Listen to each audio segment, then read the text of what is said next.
Hello and welcome to the Mostly Star Wars podcast. Today we are going to be talking about The Last Jedi, so episode 8. Now we are all here to talk about that, have a little bit of differing viewpoints, so can't wait to get into that. Now we have our normal trio of hosts here. We have Crazy Q, Quinton. Hello there. And then we have mostly Darth Tyler. I always like whoever we introduce first. Always gets to use the hello there. 100%. It's the best intro ever. And then we got myself, mostly Martinez, Josiah. However, today we also have a very special guest. Now, this person is known across the nation, not only for his photography and videography skills, and he's known in all the different circuits in automotive fields, but he is also very passionate for Star Wars. So, without further ado, I would like to introduce my good friend, the man, the myth, the Apex legend, Rory. How are you, my friend? Dang, that was quite the intro. I wish I would have thought of like something to, say better than, "Hey, how's it going?" That is I'm perfect. doing good. I'm just getting over COVID, so I sound terrible, but I'm here. Chug Yes, some Dayquil right before this and ready to go. Excellent. Yes, we are super thankful that you still decided to come on, even going through COVID. So yeah, we're super excited that you are still here with us and that you are with us here in the council chambers. So as we do with all of our guests, we like to get to know a little bit more about you when it comes to Star Wars. And so we're just going to jump right into the questions here. So the first one is, what is your first Star Wars memory? That one's probably, I remember going to the re-release of the remaster back in, what was it, 1998, 97 of Empire Strikes Back in movie theaters with my parents. I was like 6, 7 years old, or 8 or 9, I don't remember. But Nice. yeah, I remember going at midnight just to watch it on the big screen. Getting to see the original Empire Strikes Back was like mind-blowing. It was awesome. Yeah, for sure. That is amazing. That's definitely like an amazing first movie to fall in love with Star Wars. But yeah, so let's jump into the next one. Why do you like Star Wars? Kind of goes along with that first question, but what made you fall in love with Star Wars? Man, I've always been a fan of like anything sci-fi, so cool ships and like lightsaber battles and lasers like draws me in instantly. And I think just like the massiveness of the possibilities of the Star Wars universe, like it's endless. And I love that we're like getting to see so much of it now. It's pretty amazing. Yeah, 100%. Yeah. All right. So now we're gonna jump into your favorite of the trilogies. So what is your favorite of the prequel trilogies? Favorite of the prequel trilogy? I mean, I'm a big fan of episode 3. I think is probably my favorite, especially just like that intro, the battle over Coruscant. Like, can't beat that, and it just tells the whole final arc of the story of Anakin's turn to the dark side. Can't beat it. Yeah, I 100% agree. Good choice. All right. Favorite of the original trilogy? Empire Strikes Back, for sure. Nice. Can't. I mean, I saw it in theaters. I had it on VHS. I don't remember if I had the rest of them on VHS, but I played that movie on repeat like so many times. Nice. All right. So now, favorite of the sequel trilogy? Man, it's so hard because I love them all. They're all amazing and so good. And I'm not being sarcastic when I say that. I really do love the sequels. Man, I mean, honestly, The Last Jedi, probably the one we're talking about today. So I'm excited that I got to hop on for this one. Force Awakens was like pretty mind blowing to see. I don't know if I told you, I went to the marathon. So we watched all of the movies in theaters up to Force Awakens at midnight, and that was awesome, and I loved it. So it's a close tie, I think. Force Awakens, Last Jedi, for sure. Did you do the one at the theater on 16th Street? No, we went to the Promenade in Westminster. Oh, okay. Yeah. Nice. Yeah, it did not smell great in there after like 18 hours. Yeah, I'd imagine not. And everybody's like in like their Jedi or Sith robes. Either that or pajamas, yeah. Oh man, very good. All right, and so last question: favorite character? All right, Favorite I had Star Wars I had to character? pick an obscure one because it really is my favorite, and I hate that we didn't get more of it. But Bendu is by far like one of my favorite characters. That's like I a just pull. love the whole concept of him, and I like hate that we only got like 2 episodes of Rebels with him. Like I really want more backstory on him. Like there's nothing out there, but I just love that he's like middle of the road. He's not a Jedi or anything. He's not Sith. He's the gray Force sensitive user. So like Does he I've call always himself the been. middle? I think he says Bendu something is the along middle. those lines. Yeah. Mm-hmm. Yeah. That's Yeah. definitely When you my said- favorite When you character. said you were an obscure character, I think we have at least one chatter who was hoping you were going to say Dex was your favorite character. I know. I was thinking that I was too when waiting you were for saying that. someone obscure. I was thinking about it because Dex is pretty awesome, but I don't know. I got to go with a Force user. There you go, Seth. We threw some Dex in this podcast for you. Mhm. Is Seth Yes, watching man. today? Oh, that's I should great. pull up the YouTube chat. Man, yeah. So thank you for telling us a little bit about your story.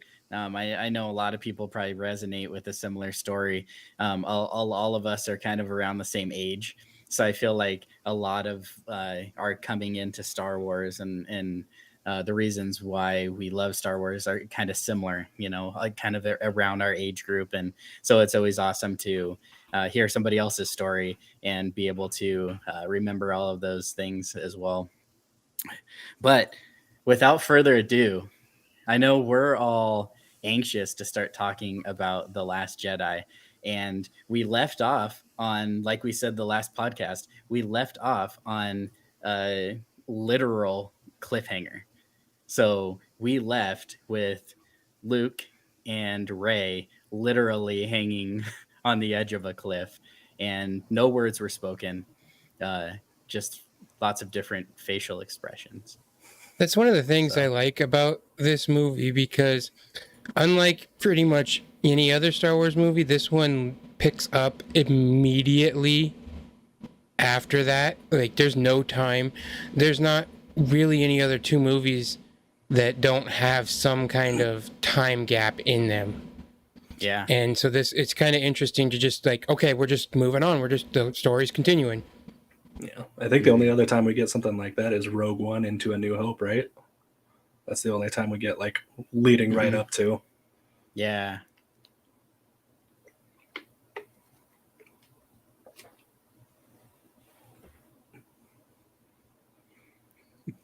Right. Mm-hmm. It's quite the visual change for sure. Yeah, but whenever I finish that movie, I instantly want to watch A New Hope. Oh, I thought you were talking about The Force Awakens. No. Well, You immediately when I wanna finish watch Force The Last Awakens, Jedi? I don't immediately want to watch The Last Jedi. No. Oh man. Okay, so I think we should talk about. So, I guess where do you want to start?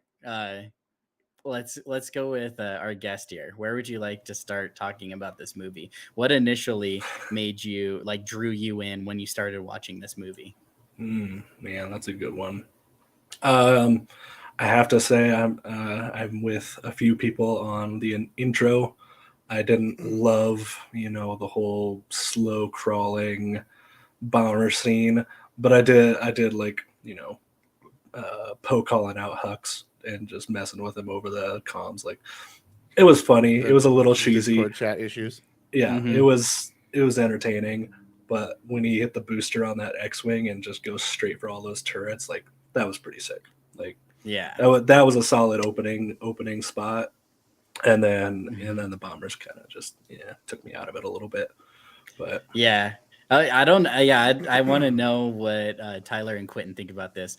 But so that conversation you talked about with Poe and Hux, I think that it was comedic gold at the beginning, but I feel like it went just a tiny bit too far.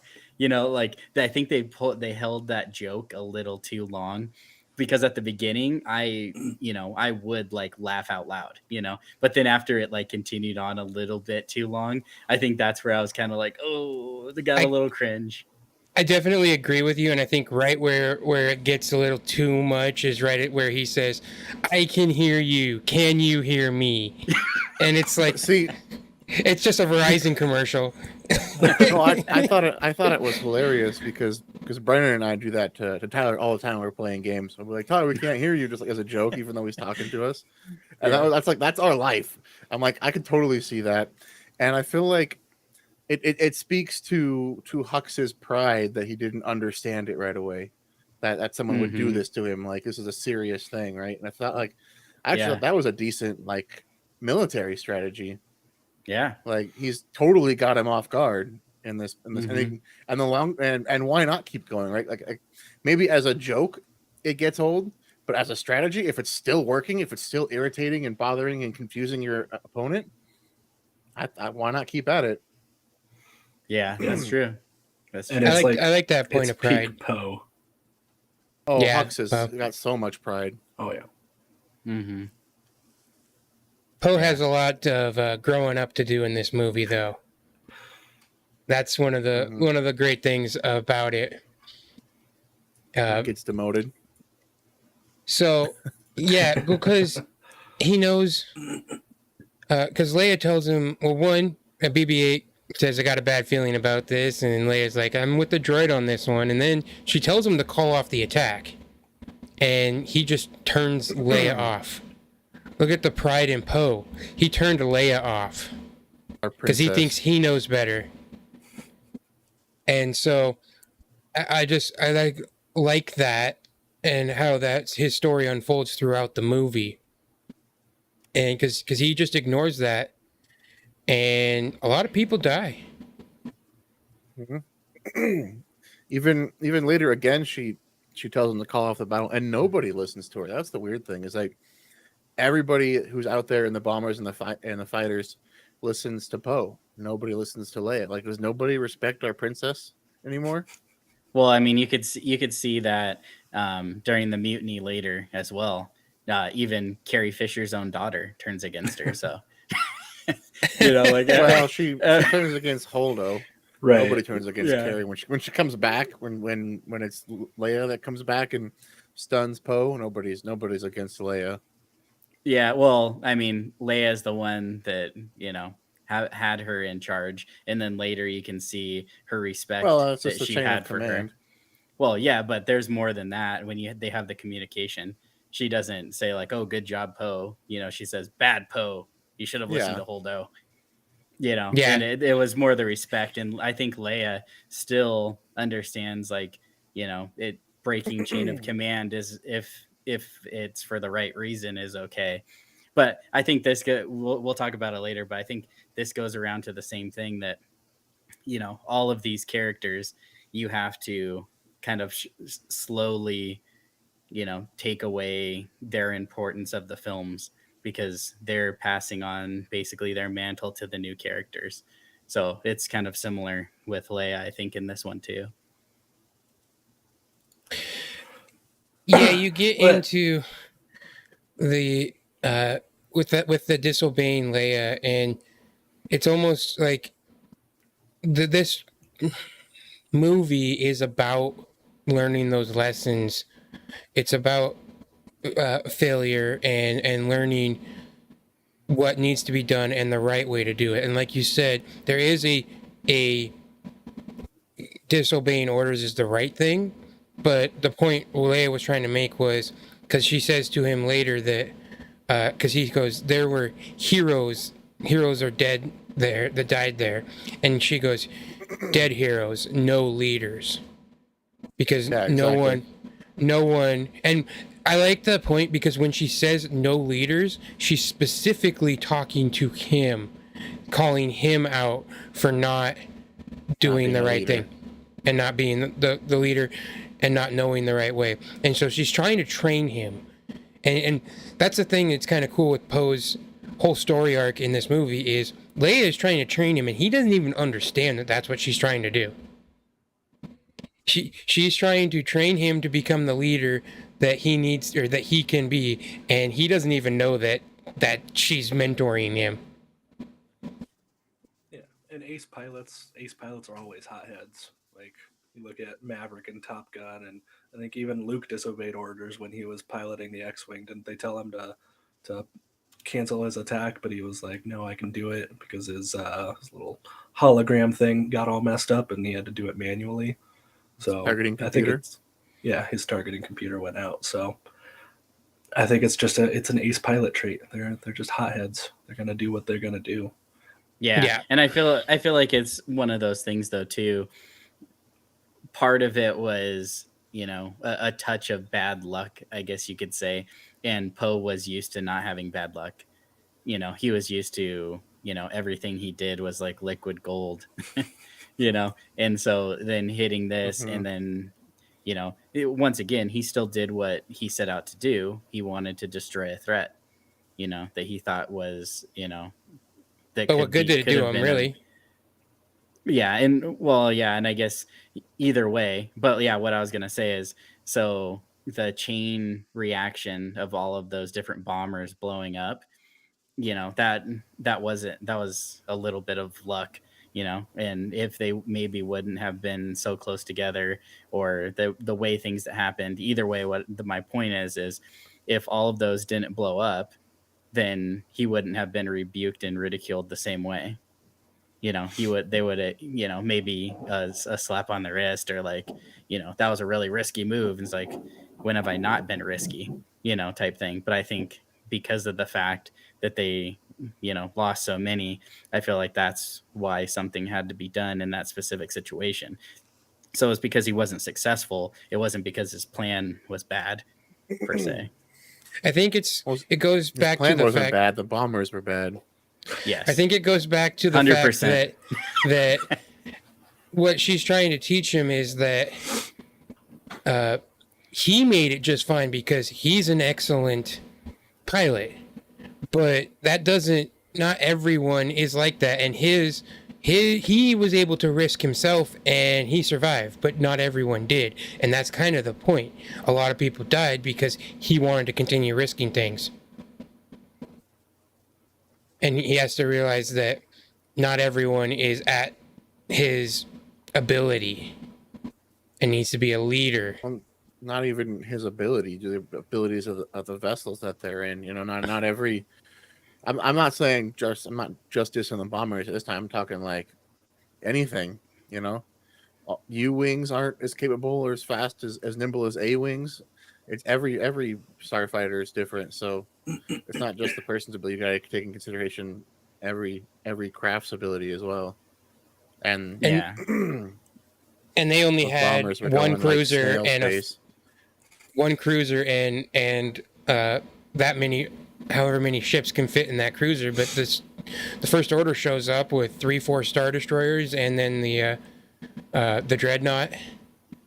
It was a losing battle. I mean, there's just, and that I think that was the point that Leia was trying to make. Is obviously it was a losing battle. You lost a lot of people that could still be on this ship to help protect it later. Yeah, I think though, like when you look at like all of the battles in Star Wars, especially like the space battles, I feel like this is the first time where somebody talks about how many were lost and somebody gets in trouble for it.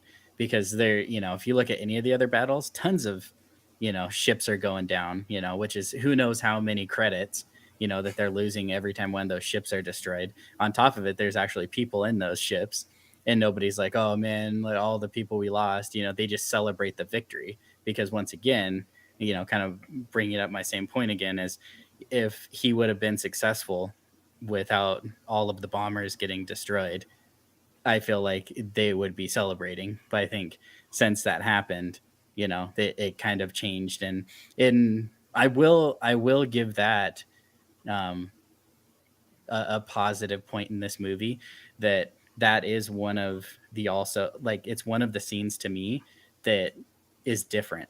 It's something new. It's something fresh that we're not used to. We're used to going into battle, being successful, celebration, like almost all the time. And then there's never a focus on the death, even in the Clone Wars. No one's focusing on like no one's focusing on all the costs for these different battles. No one's focusing on how many, like, clones died, how many Jedis died. The only person that mentions anything is Yoda, when they said, oh yeah, it was a victory. And he's like, victory, you say? Like, no, it's not a victory. He's the only one that was able to see the big picture, at least through the script anyways. And so I think that is something different on this, and it does kind of actually make you think of the different people.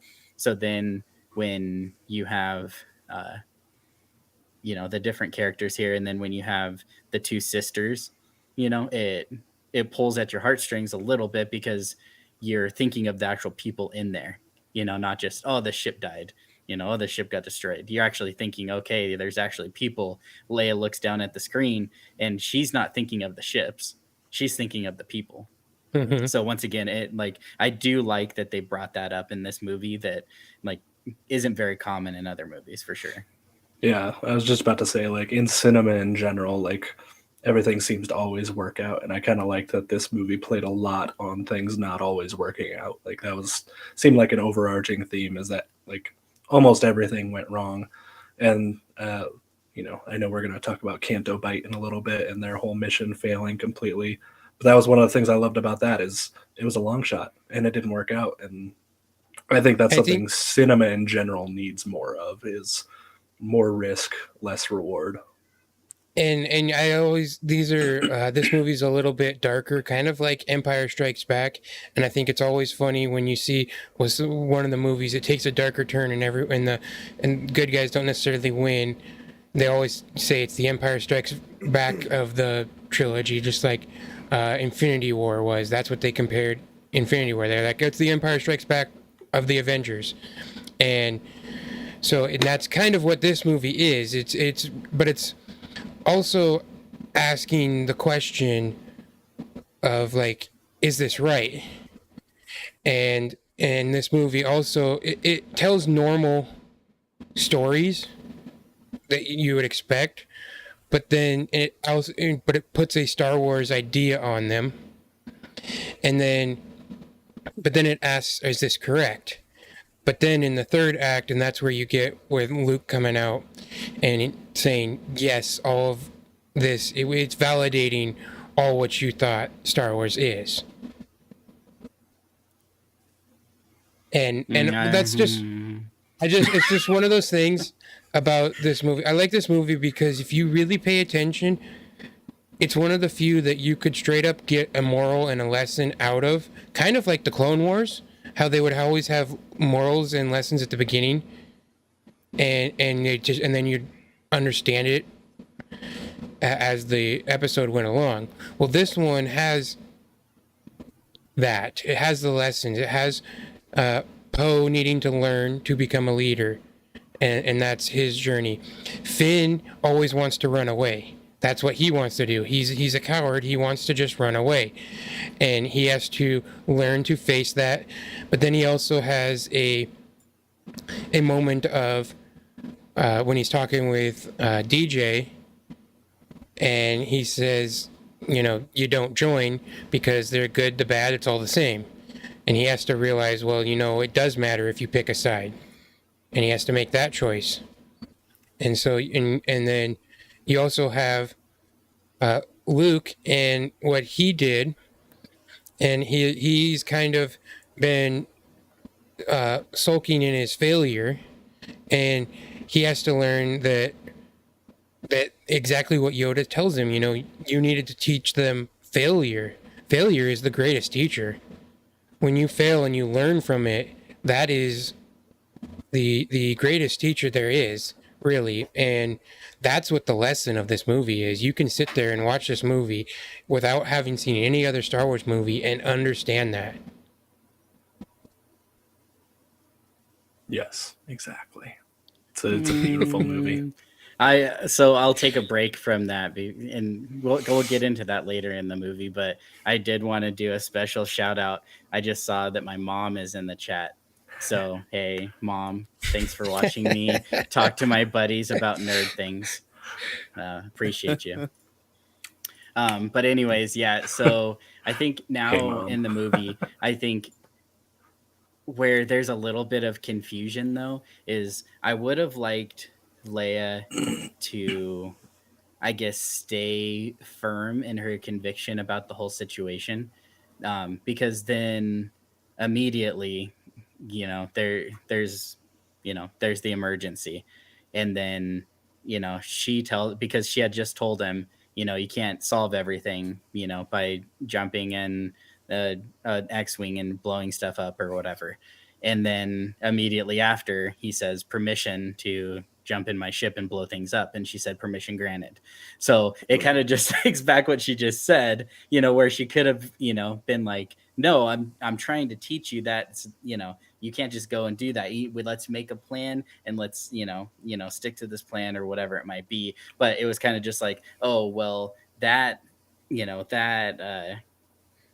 what do you want to call that? That advice only works in certain situations. That advice only works, after you fail at a mission, but it doesn't work always, because sometimes, yes, that is the right thing to do. What she's talking about though is trying to help him be able to discern the right way, and getting in a ship and blowing things up immediately after might have been what they needed to do at that point.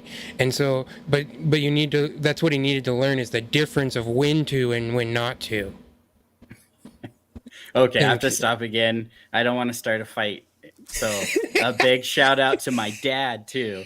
So my dad is also in the chat. So my mom and dad, I appreciate you being here. Thanks for watching me nerd out. Hi, Mom and Dad. Shout out to Seth's comment. Quick, tell us something embarrassing childhood stories about Josiah while he's not looking. So let's hope we get one of those. Nice.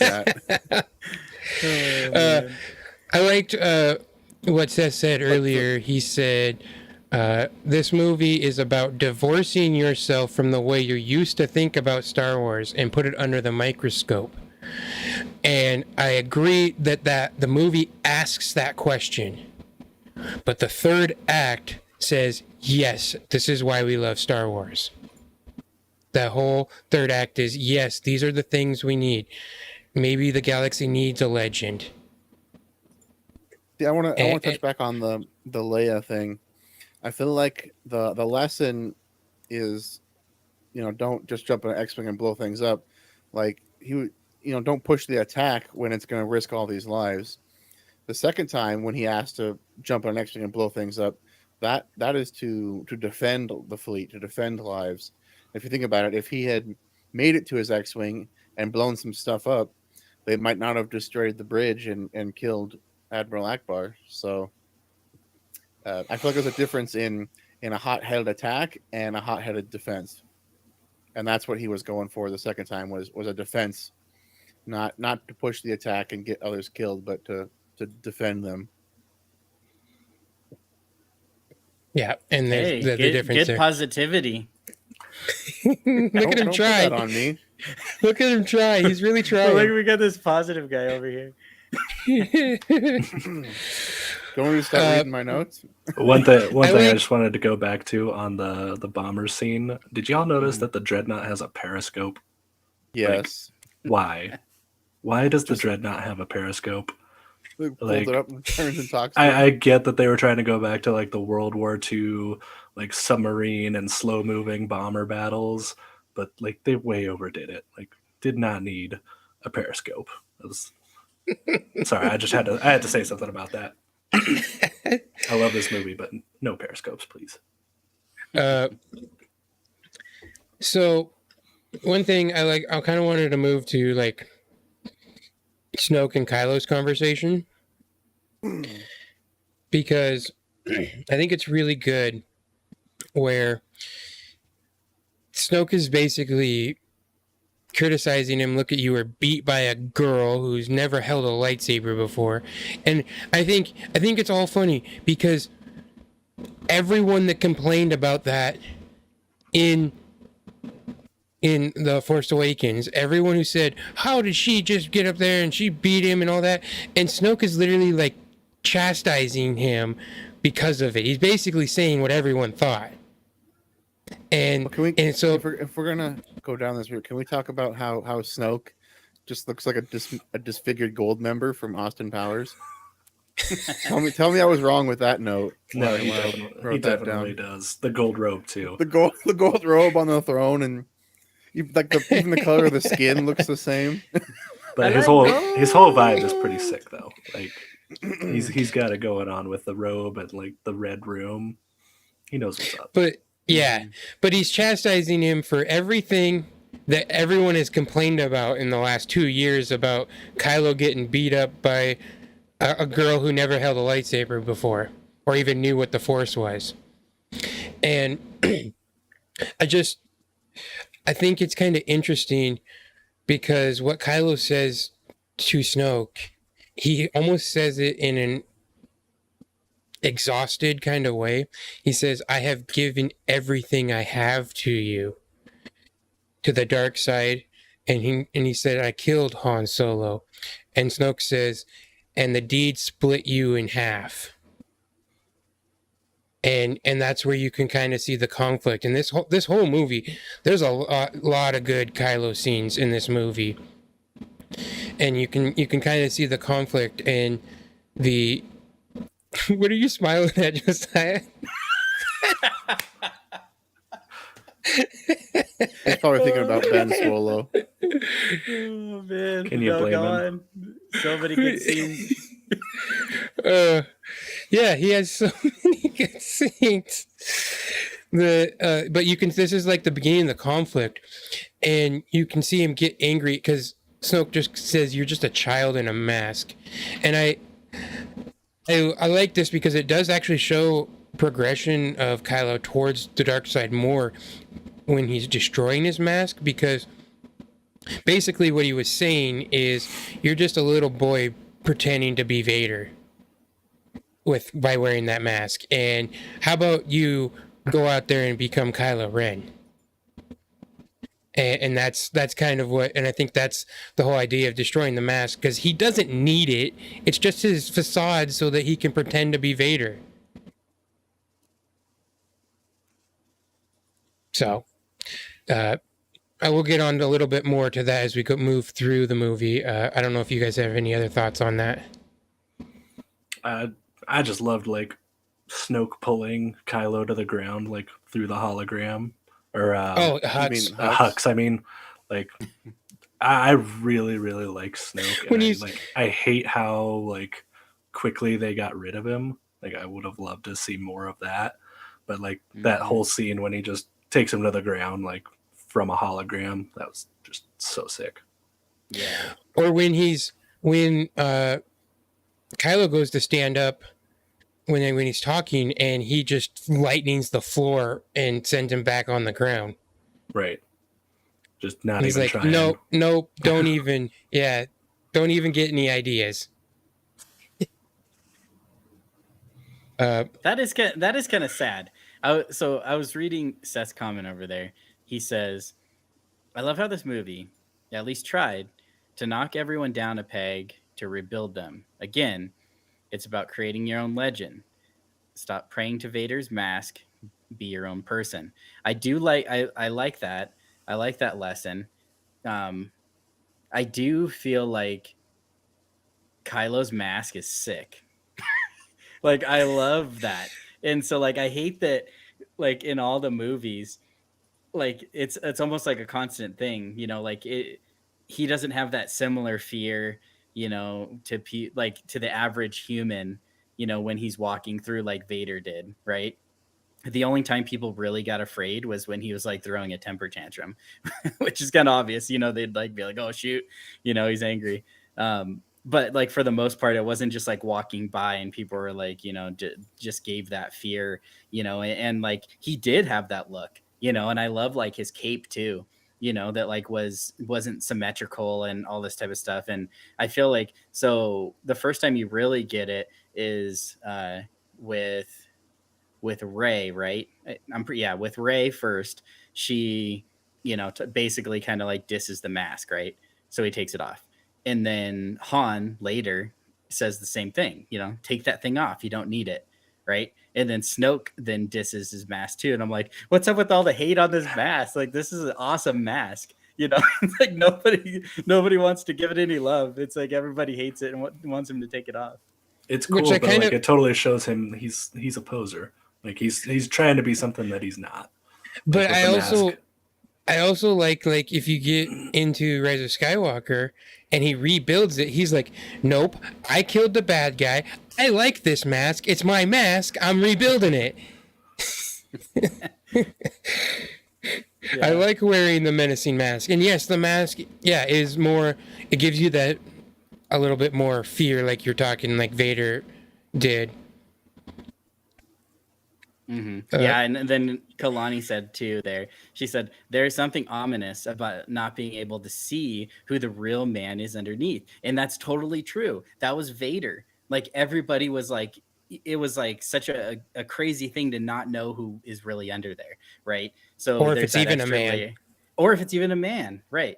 And so I think that was something Kylo, and that was once again something with interrogation that I thought was crazy is, he's trying to intimidate this girl, which obviously Rey was not going to be intimidated no matter what, but like that he quickly took his mask off and showed that he's like a pretty boy, like now that he got like the cut across his face and chest and everything. Now, like, if you took off his mask and you see that he's like partially disfigured, then you're kind of like, oh, okay. Like, he's even scarier underneath or whatever, not so pretty anymore. What I didn't realize when I was rewatching it is this time his scar goes like halfway down his chest. Yeah. Too. It goes, yeah. And the other thing is like his pants are almost up to his mid chest. Yeah. I love the carbon fiber bandage that they put on. Like that looked cool. Oh, like, that is sick. I love that. Like I need that in real life for the next time I get a big scar. Carbon fibers all the way. That was pretty sweet. I will admit, I did not, until I saw this movie for the first time, I did not know Adam Driver was jacked. Dude is huge. You got a new crush? And Swallow.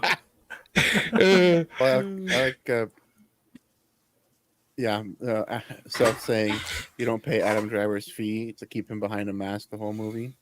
True. It's a fair point. That's funny.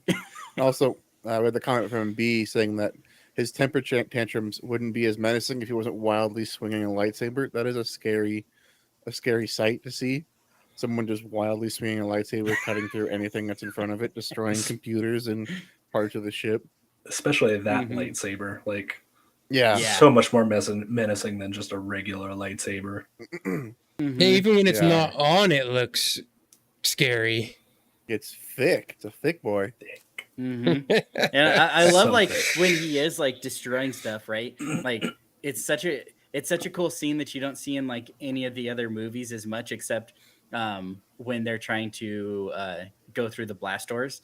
But when like you can just see like the heat like that radiates from these sabers, because like there's pieces of like metal and like molten metal just like dripping and stuff, like, oh, I do like that. And all the scenes where he's just like chopping up random control panels, like it is pretty cool.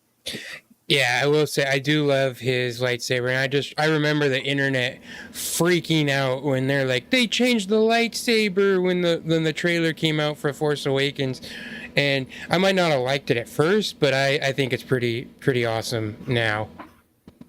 I'm definitely a fan. Yeah, and it's definitely menacing.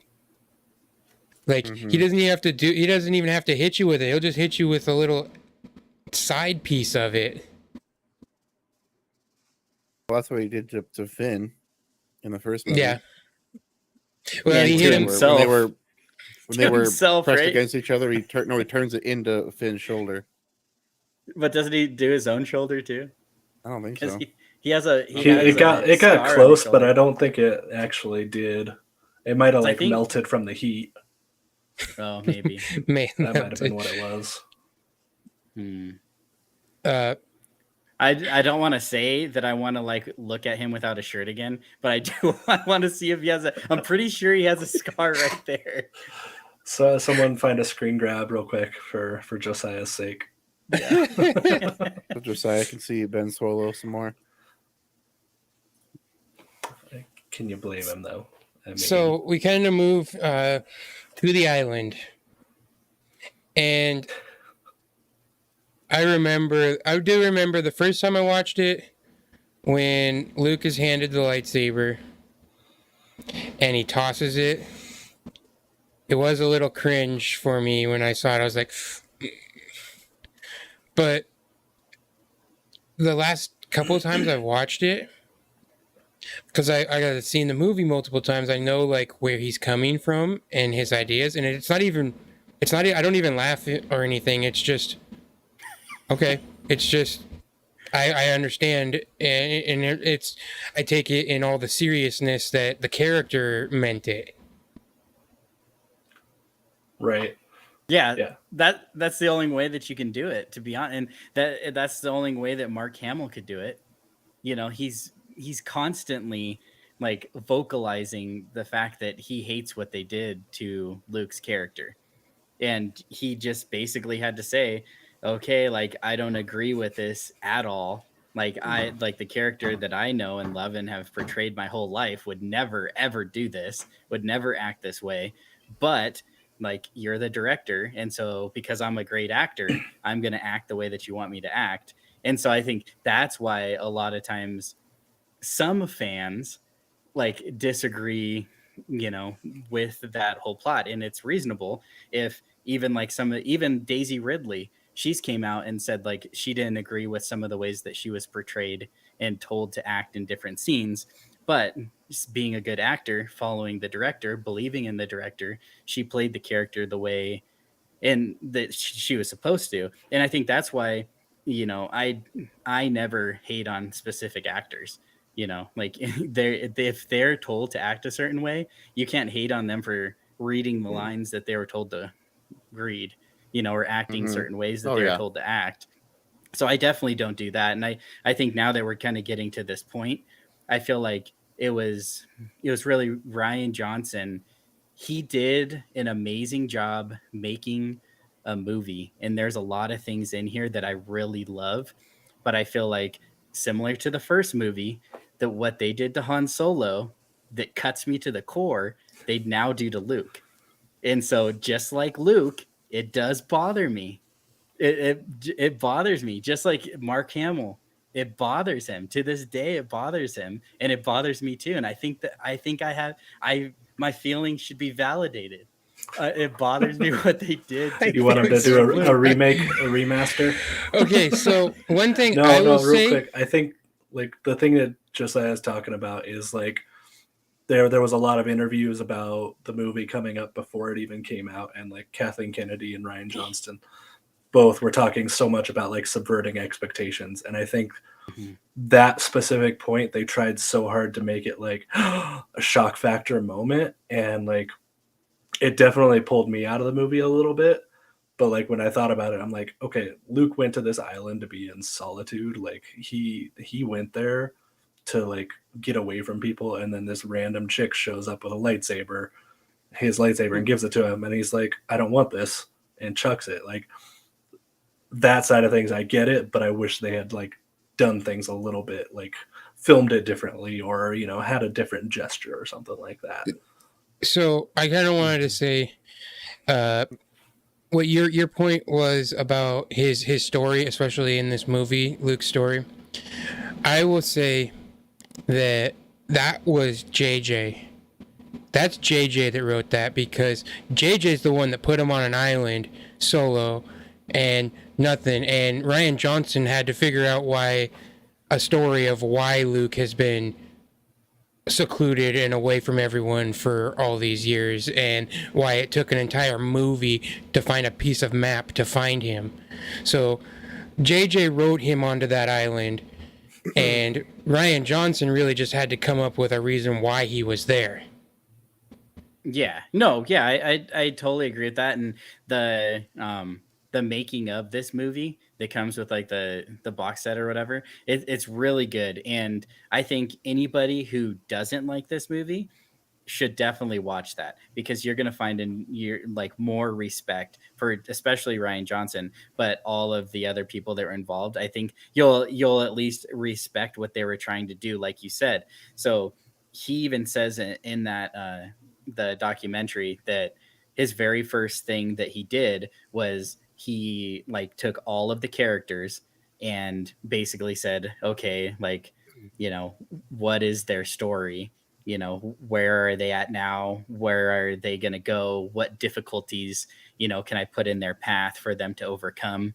And like you were saying, this movie does have a lot of that. It has a lot of obstacles and then people being triumphant over those specific obstacles. And I think he does really good. Like he does good with Poe. He puts something in front of Poe that he didn't experience in the first movie, and he has to overcome it. And same with a lot of the other characters.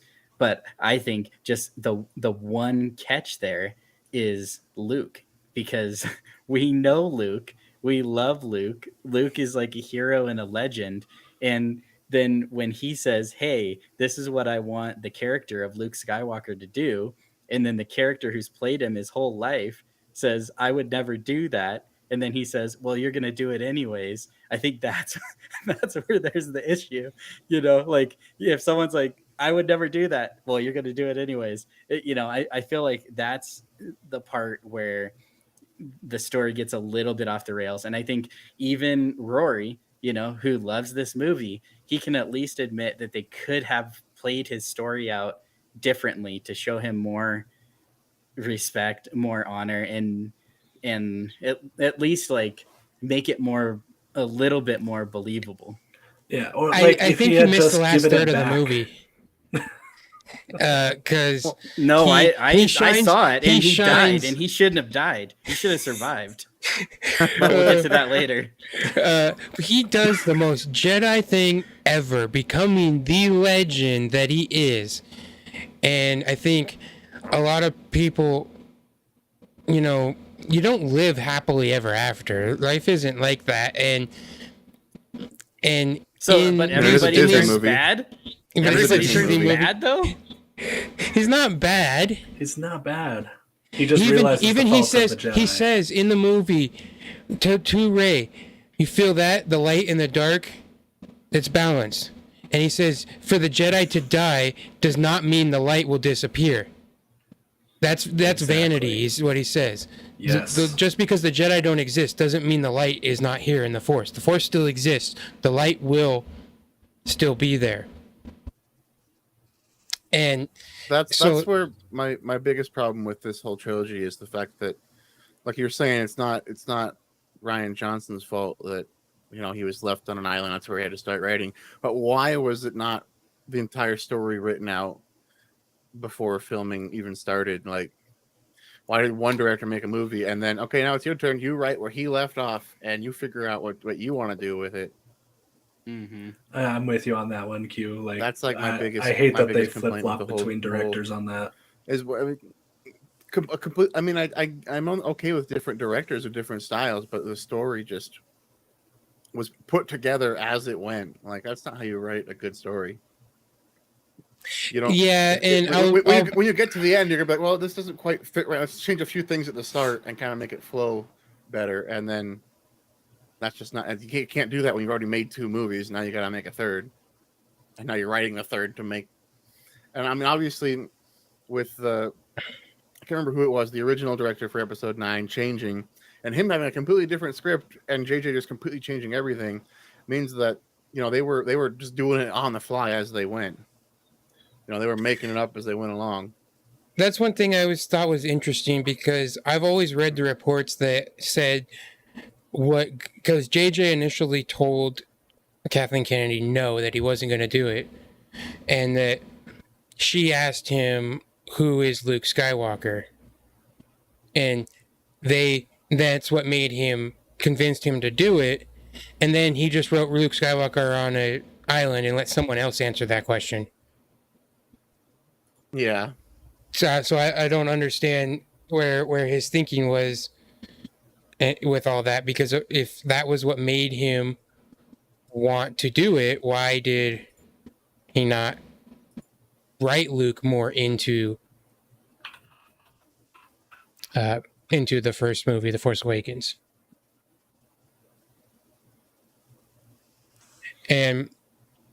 But here, Luke is, I think, let's see. Seth said, this movie takes the Jedi off their pedestal. Examine the ways they were wrong.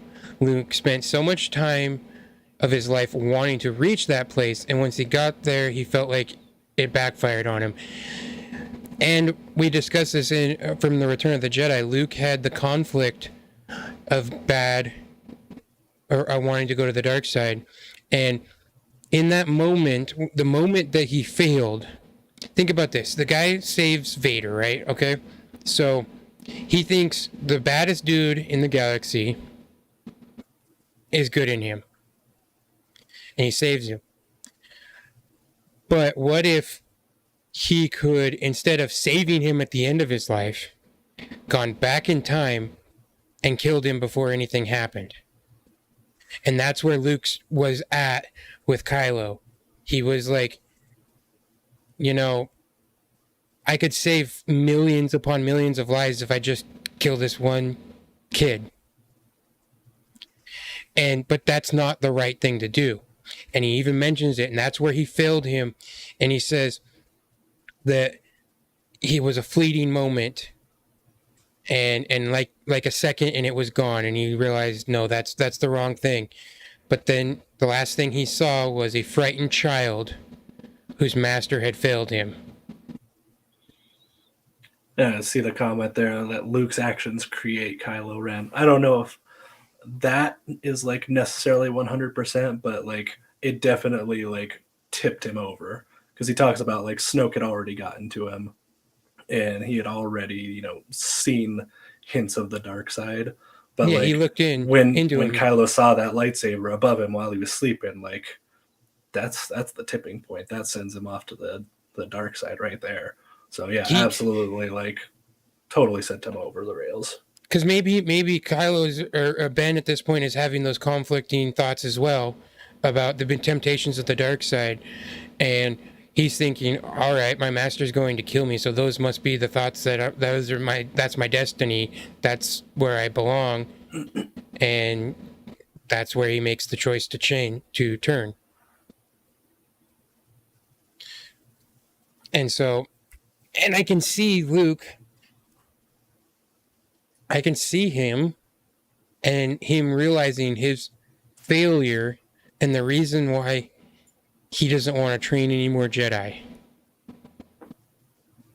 And it's actually really good, because he feels responsible for everything that's going on in the galaxy. And that's kind of why he wants to let the Jedi die, because they're obviously, to him, they're not helping. He says, he makes the point, now that the Jedi are gone, they're romanticized, they're deified. But if you strip down the legend and look at their deeds, in the height of their power, they let Darth Sidious rise, create the Empire. And then he says it was a Jedi Master that was responsible for the training and teaching or creation of Darth Vader. See, but that's wrong, because it's Sidious who created Darth Vader. Yeah. I don't know about that. Well, that saying that a Jedi Master is responsible for creating Darth Vader is like saying that Luke is responsible for creating Kylo Ren. The same reasons that you said that he wasn't completely responsible. But it's the same thing. Like, Luke didn't create Kylo Ren; he tipped him over the edge. That's what I'm saying. Is like, okay, but you're missing the part. I don't think Obi-Wan tipped him over the edge, but you're missing the part where Rey says, at the end there, and she goes, "And a Jedi who saved him."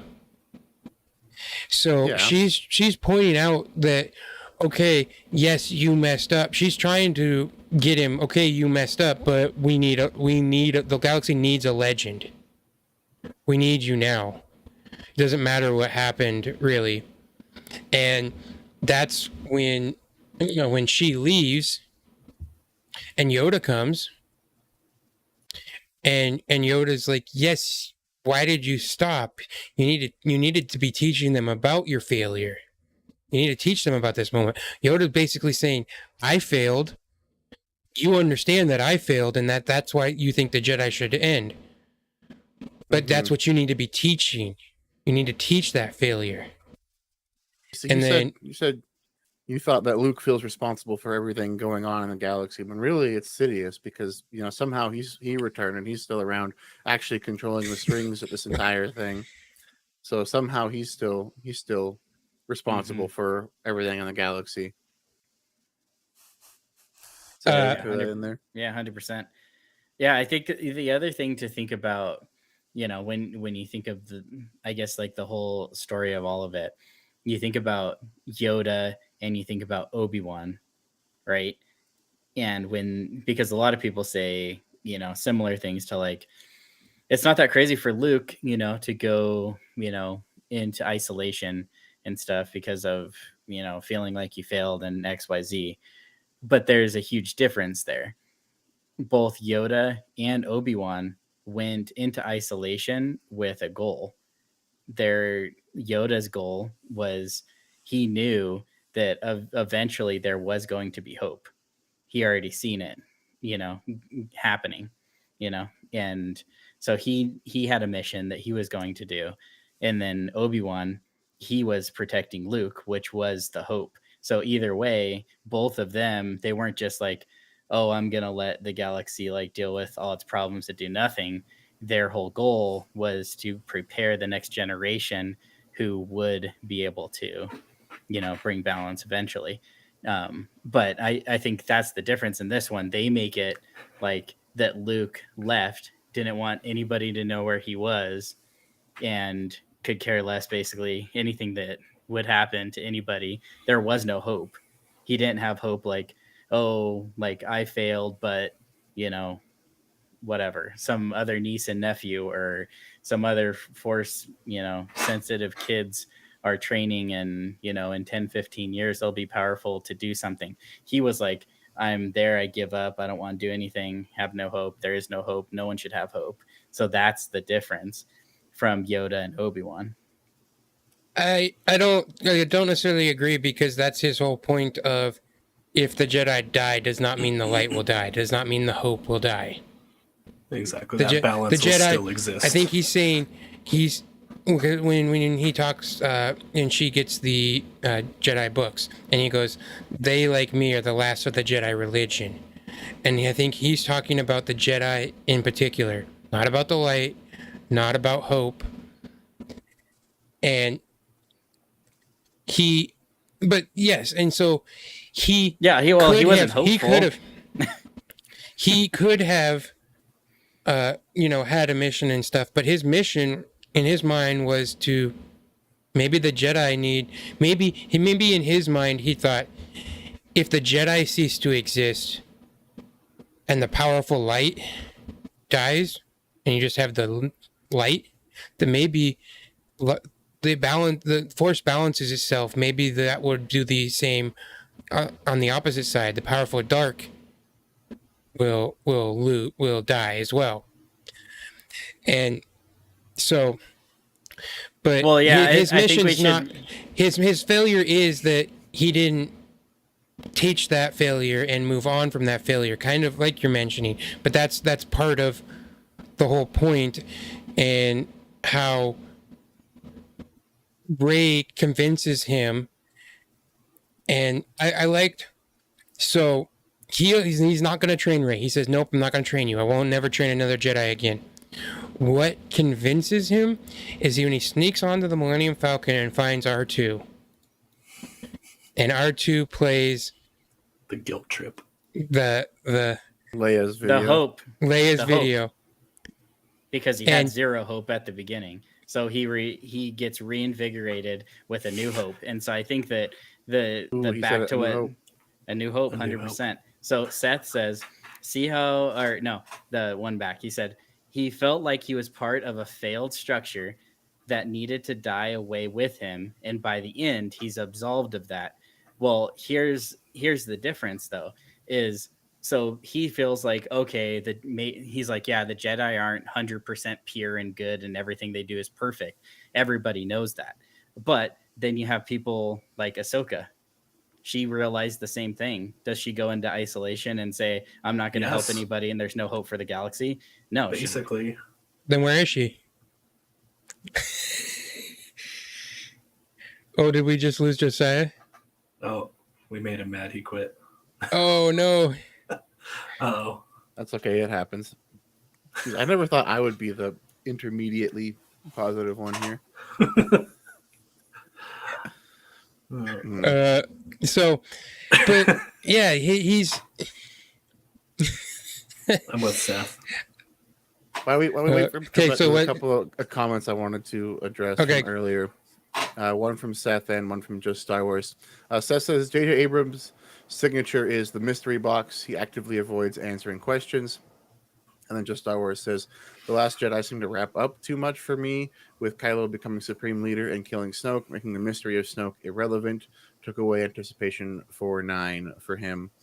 And I feel like he's completely right with the whole JJ mystery box thing. There were a ton of questions in The Force Awakens.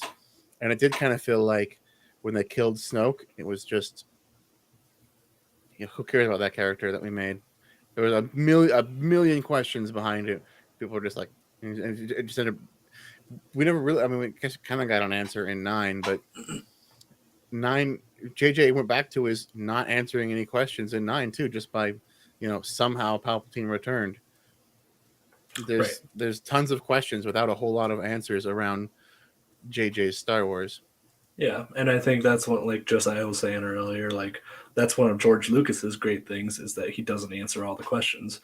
But the difference is George Lucas is like a master at it, and JJ is not quite I think that good. I think kind of like the comment said, JJ does the mystery box, but he doesn't necessarily have the answers.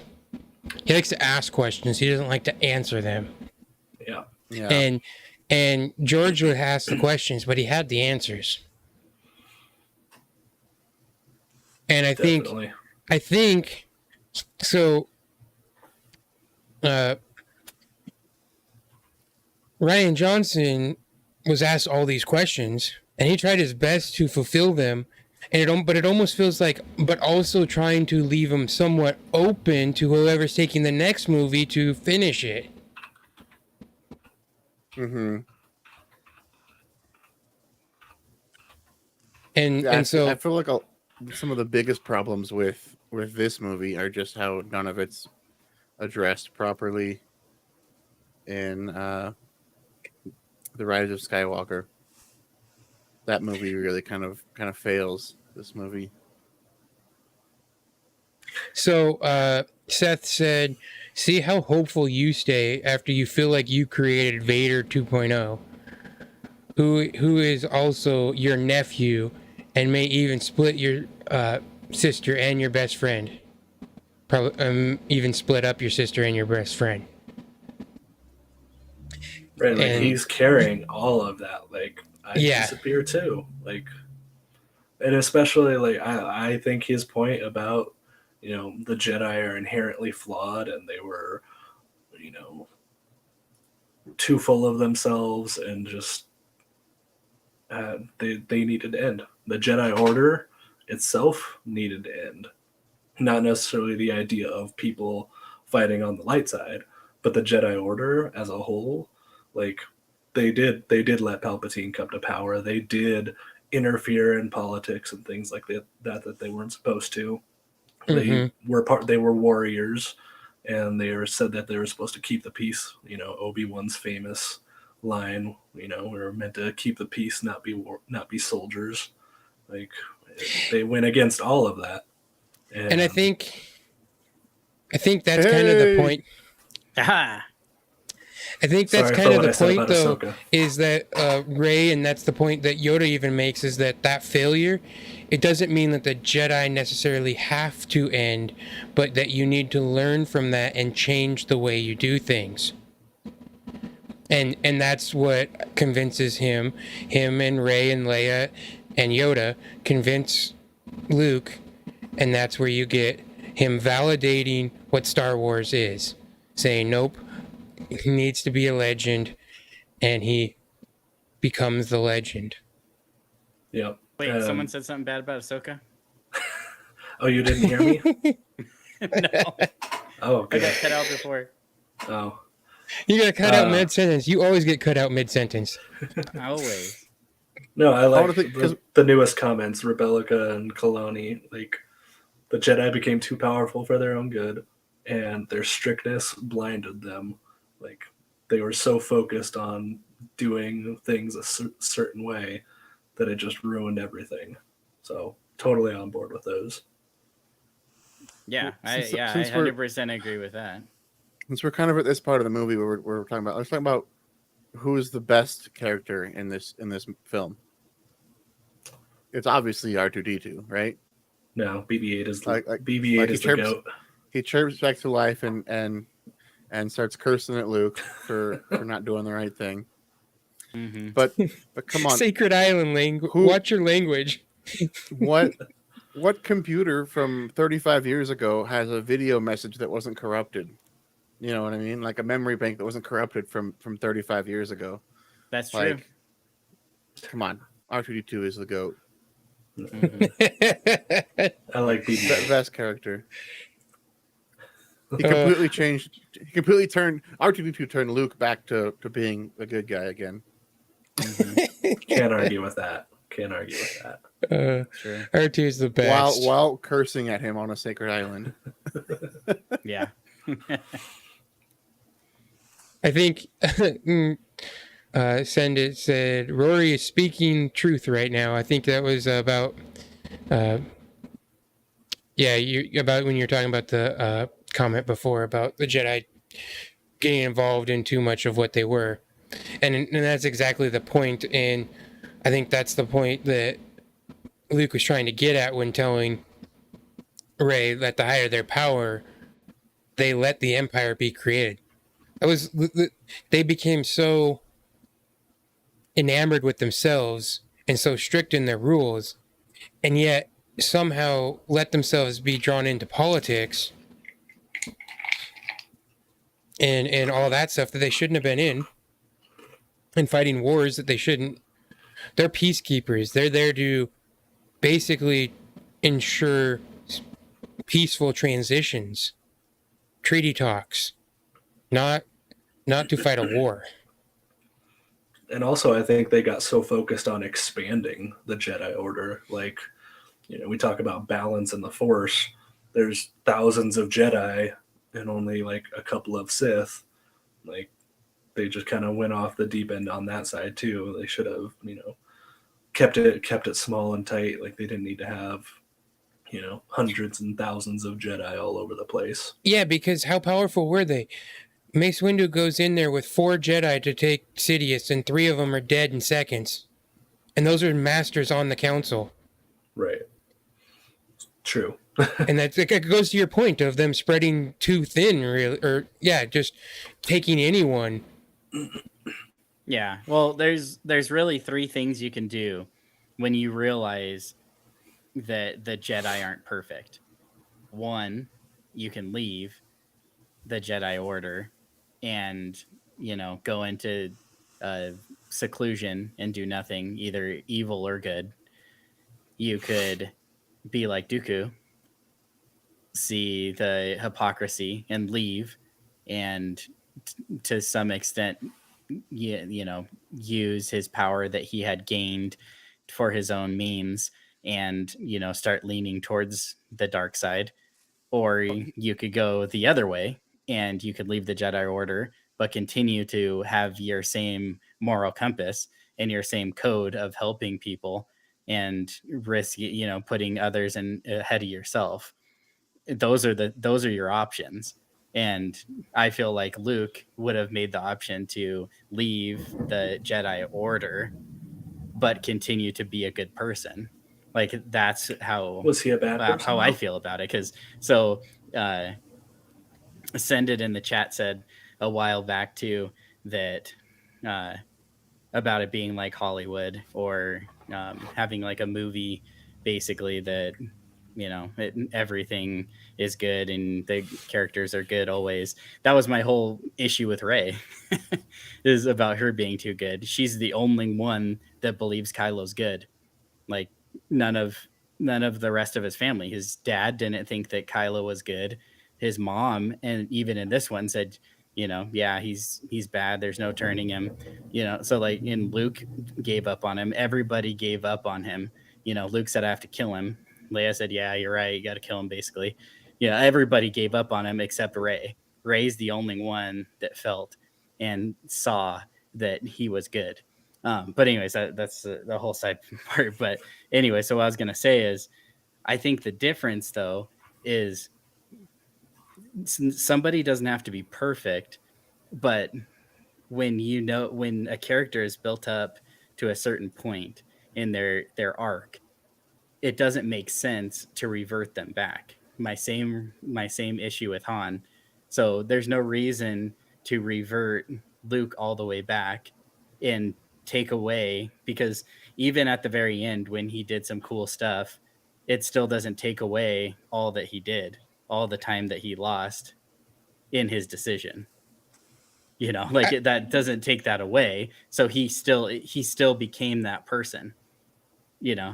It's kind of, I mean, it's really just, it's even like Vader. Vader's the same way. Like you can't take away all the bad stuff that he did, because at the end he came back to the light. He did have he had a redemption, and that was an amazing story, but that doesn't take away all the bad stuff that he did in between. Yeah, but that makes it sound like Luke did bad stuff. Luke just he was done. That's all he did. And he just went to go chill for a few years. And I definitely don't see it the same as, like, I can see your complaint about the Han Solo stuff, but I don't think this is necessarily the same thing. And Luke was going to kill his nephew. He thought about killing his own nephew. He almost killed Vader. He almost killed Vader. He almost killed a lot. Yeah, that's completely different though. This is like your nephew. It's a kid that you're training from a little boy. That's completely different. That you see the darkness in, and the millions that he kills, and you think for one, and it literally says it, you think for one moment that maybe if I just get rid of him, that I will save millions of people. And he understood that he's wrong. He literally says that thought was wrong, and it left him. It was a fleeting thought, and as soon as it came, it left. And he wasn't going to do that. By his words, you can see he was not going to actually kill him. He knows that was wrong, and he was not going to act on it. What happened was Ben awoken and realized that he thought his master had turned on him, and that he was dead, and he'd already had these dark thoughts. And so I like B's comment, because to that point of like Rey was the only one that saw good in him, it's because she's the only one that didn't have experience with him. Everybody else knew him and saw him turn from good to bad. Rey didn't see that. She only knew Kylo as what he was when they met, when he was already Kylo Ren. He wasn't Ben Solo anymore. But she saw that there was still good in him. Right. But she saw that there was good. And I think Han Solo did too. That's why he went out on that platform and he tried to talk to him and tried to save him. He didn't write him off. No, I think he did that because Leia told him to. She specifically said if you see him, bring him home. He had already given up on him, and he said it. I mean, we could pull back the scripts, but he had given up, and Leia said no and told him, you bring him home. So he did that out of love for Leia, not out of his own belief. I don't know about that. I feel Pull up like the he had a scripts. change. I feel like he had a change of heart, and that's what led to that. I don't think he would have risked his life just because Leia said to do something.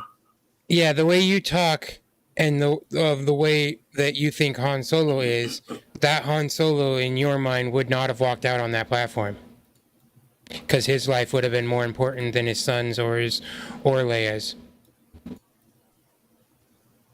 And so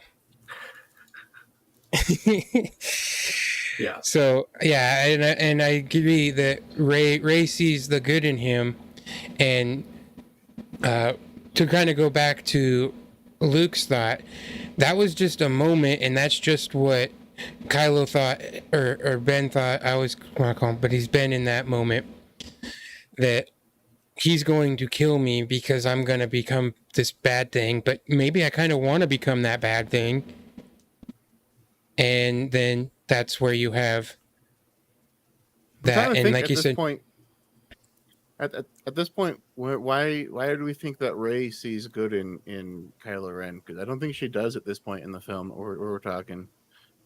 What do you mean? You know, well, she That's hates true. him. She's At still this point, mad she at hates him. him. She as soon as she sees him, she shoots her blaster at him, and then she calls him a monster. And she's here to get Luke to go help them kill Kylo Ren, defeat the First Order.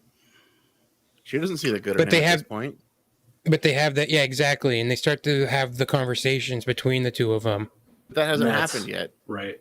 You're right. That's when. So where we're at right now, she doesn't see good in Kylo Ren. True. She's there to get Luke to defeat Kylo Ren. Mm-hmm. So, and I think as that story unfolds, and Luke tells his side, and Kylo tells his side of what happened, and how he turned, and why he turned. I think that's when Rey starts to realize, and then they start having their visions where they're connected. That's when Rey starts to see the potential in him, because she knows that he was good at one point now. Yeah, and I think she also takes the story from Luke and she puts the pieces together, and she tells Luke that you're right, you failed him by thinking that his decision was made. And because after she's had all those discussions, they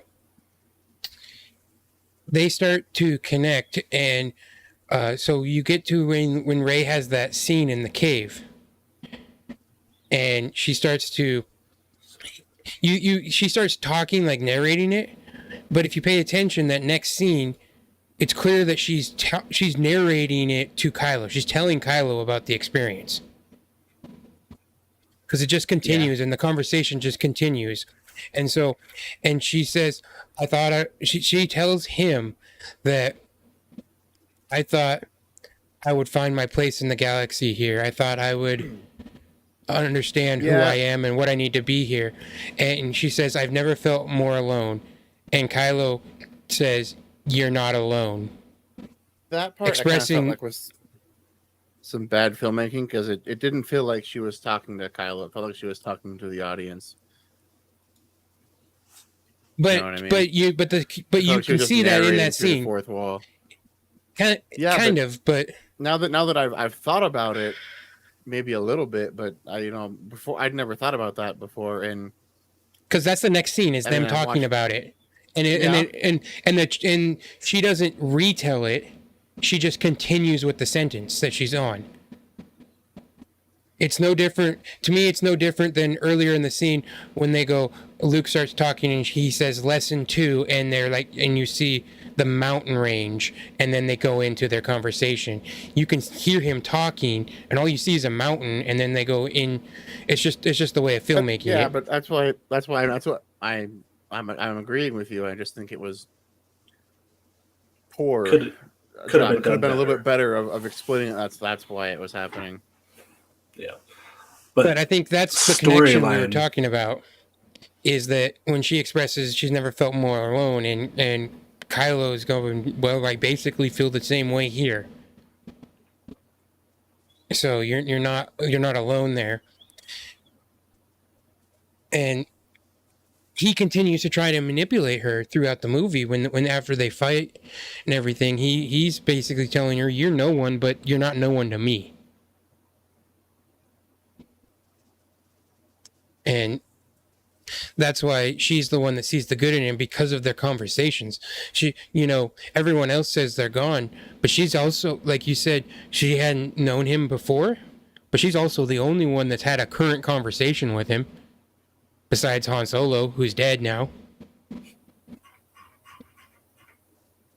And probably the only one who's seen him shirtless anytime recently. You're a little more vulnerable when your clothes are off. Right? Wow. I mean, storyline aside, though, like, can we just agree on the fact that, like, every single island scene is, like, amazingly beautiful, and it was shot from, like, a cinematic standpoint. It was shot so well. Especially I will when she agree goes on into that. the And cave scene. I'm That glad was you brought that up. visually, like, chills. It was so good. Like, Yeah, so that I was an didn't island, love right? the narration, but yes, It's it was an off actual of- island off of the it's coast off- of Ireland, right? Ireland. Yeah, right. I haven't been to the island, but I've seen it and I've taken pictures of it from the shore. Nice. I would Yeah. love to actually go on to the island, but yeah, it is. I don't It's think you're awesome. allowed to, are you? They had to Yeah, get I think they do. there's tours out there now. There's Oh, nice. tours, Yeah, but only you can. only a certain number of people at a time. It's like Yeah, it's and only only a low. certain time of year. When I went, they weren't doing it. Plus, you need to be in shape to even walk up it, because it's a steep hill. Yeah, there's so- a lot I'd be of steps. toast. That's what I was gonna bring up actually. Is so there is a couple of like strange things. Like everybody picked up on it, but the whole sequence of Rey stepping back and forth to Luke, right? And giving him the saber and stuff. And she's taking 2 steps, but she's like 10, 15 feet away from him. And you're like, so that like at first I definitely was like, okay, that's definitely sloppy filmmaking and all this type of stuff.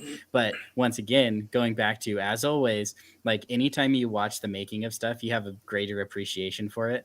So they only had 2 days to film there, and they had to bring like they could only have so many people on there, and then they had to carry up everything, all of those steps, all by hand, and they couldn't bring like crazy amounts of people to bring everything. So even like the actors and stuff had to be like carrying up props and all this type of stuff. And then once again, then they only had 2 days to set up, to, get the right shots, film the shots, edits, all that type of stuff. They had 2 days to do it. So I think- on top of Imagine trying everything to else, teach Mark Hamill how to milk a blue milk cow. yeah, and they Like, in 2 he days. even had the time to like milk a sea cow, all in 2 days. Like it's really mind blowing when you think about it. Like, so then when you think about all those sequences, it is amazing. Like he did an amazing job with the time he had, and obviously the island was beautiful. But yeah, just the way that he filmed it and everything was just, yeah, I will say that was awesome. And to do it all in 2 days.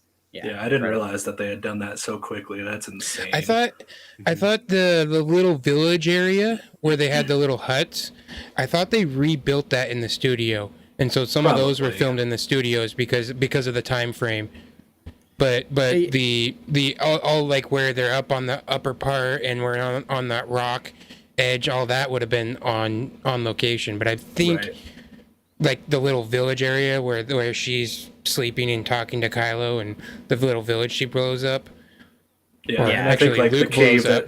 the cave that she goes into, and I think the cave where Luke like meditates to. I think those were all separate Yeah. locations, but Right. Yeah. And the then amount there's of a shots that deleted they got scene on that island. of like a full-on village down at the bottom of the island. There was, Oh, it was really? a deleted scene, but yeah, that wasn't there. And then also the tree tree, with that's the right. Jedi books was a set piece that they created. Yeah. But When Yoda but, I mean, pulls that's kind down of the obvious. lightning. Yeah. Oh, So crazy. it's not. That's the thing about this movie too, is the cinematography is amazing. Every scene on Crate is gorgeous, and especially with the idea of having a salt planet with all these minerals coming up off the ground whenever you move or do anything. And it's all that stuff is just so gorgeous looking. It's like, this is what cinema should be. I did notice one continuity thing on Crate, and I had never noticed it before until I rewatched it yesterday. After, in between scenes, there's one scene where Luke is there with Kylo outside the gates, right? And then the ground is all red because the giant cannon blew all the salt away. Mm-hmm. And then it cuts away to everybody trying to escape out the back, and then it cuts back and the ground is white again. All the salt is back, and I was like, wait, no, they messed up. And I don't know, you can kind of see some stuff floating through the air, so I don't know if the dust had settled and that's kind of what they were going for with that. But that's kind of the way I look at it, because I did notice that. Yeah, I'd never seen it before. And because you needed that. That was the whole point of them trying to tell you that Luke's not actually here, even though you think he's here. And so that was the whole trying to fake out the audience to a point of nope, and you're faking out Kylo that nope, he's not really here. I think because I didn't actually get that when the first time I watched the movie. I didn't realize that he wasn't physically there. But the first thing I thought was, why does he have his lightsaber? Why does he have that was how does he have the blue lightsaber? That's so. But I think having the blue lightsaber is amazing because it's literally Luke telling Kylo, "Look how blind you are. Your rage and your want to destroy everything has blinded you so far that you can't even see the fact that I am using a lightsaber you just split in two half hour ago. Your rage is so angry you can't realize that I'm not even really here." Yeah. And he keeps firing all the lasers, and he's like, more. Yeah, that was intense. I love that part. And then Hux chimes in, and he's like, "You think that's enough?" Yeah. Do you think you got him? Yeah. So this is a picture I took. Oh, nice. Of the island. That's awesome. You didn't get any pictures of the sea cows? It's not a very big island. No, it's tiny. And it's all just a hill. Everything is climbing. Yeah, and it's just vertical. I think Kaloni said in the chat that you need to not be afraid of heights if you want to take a tour there. Mm-hmm. Yeah. Imagine one slip in that's a long fall. Yeah. So Rebellica asked, he had no footprints. Yeah, Luke had no footprints. You were clearly showing Kylo make the footprints, and you it's one of those things that you don't even think about it until you when you first watch it. You don't even necessarily think about those cuts seem normal. And until you realize they're literally showing us that he's not there. Right. They're showing Kylo kicking up all the salt, and Luke is not. But I love Leia and Luke's interaction when he comes, and I also kind of want to point this part out, Josiah. I know you didn't like the dice. You didn't like the dice. You're gonna bring it up. Okay, so you don't like the dice. Why don't you like the dice? Here's what I'll tell you with that. One, this movie was made before Solo, so at this point, those dice were just Han Solo's. There was no other story. So when Luke gives them to him, they're just a memento of Han. And it was the Solo movie that made them more than that. That's true. So the filmmakers maybe didn't know what they were going to do with the Solo movie. And so I just look at them that as just, it's a memento of Han. And I like, so you said that Luke says he can't save, he tells Leia, I can't save him. Mm-hmm. But Leia admits that he might be completely gone. And she's like, I've tried to hold on hope, but you're right, he's probably gone forever. But Luke says, no one's ever really gone. Luke's saying he's not going to go out. He's saying he can't go out there and save him. And I think that kind of points to the Obi-Wan show. Obi-Wan couldn't save Vader. Only Luke could. Luke knows that he is not going to be the one that saves Kylo, if anyone's going to be. And that was, I think that was his point, though, is that he's still saying there's still hope. You can still hope for that, because no one's ever really gone. And I know that line gets taken out of context because it was used heavily in the advertising for Rise of Skywalker. But in this movie, it was the point of no one's ever really gone. And it's so precious when you watch, or if you follow like Mark Hamill on Twitter and stuff, and know how much he cared for Carrie Fisher. Yeah. And that last moment, and he kisses her on the forehead. It's just, it's almost, it's sad. I get choked up. And then might be C-3PO's greatest line in all of the movies. And all it is Luke walks past him and he winks at 3PO, and 3PO just goes, Master Luke. And it's just like, oh, I love that moment. It's I get chills every time. It's like, oh. And the way 3PO looks at Luke Skywalker, so good. So let me just pitch one idea to you here, okay? We're all deciding, okay, how are we gonna, script this? We all decided already that, Luke is gonna die in this film. Han is gonna die in the first one. Luke's gonna die in this one. Carrie Fisher's gonna die in the last one. We already have this all set up, So how about at this last scene, we get Luke actually going there to the planet, and then we can even, maybe they don't show it, or maybe it's even a flashback, but he's pulling out the ship from where he had it underwater at the island. He's pulling out his X-Wing. So you get, that nostalgia, that flashback to like Dagobah, right? He pulls out the ship. He goes there. He has those same, interactions that he had, but in person. And then in that final battle, he uses everything that he has to like run through the blasters and like chop the legs off of all of the First Orders, stuff or whatever. You lost me. We were doing so good, and you lost me. And so like then think about it. Yoda was like 900 doing flips and everything, and everybody loved it. And I loved it. And so think about it.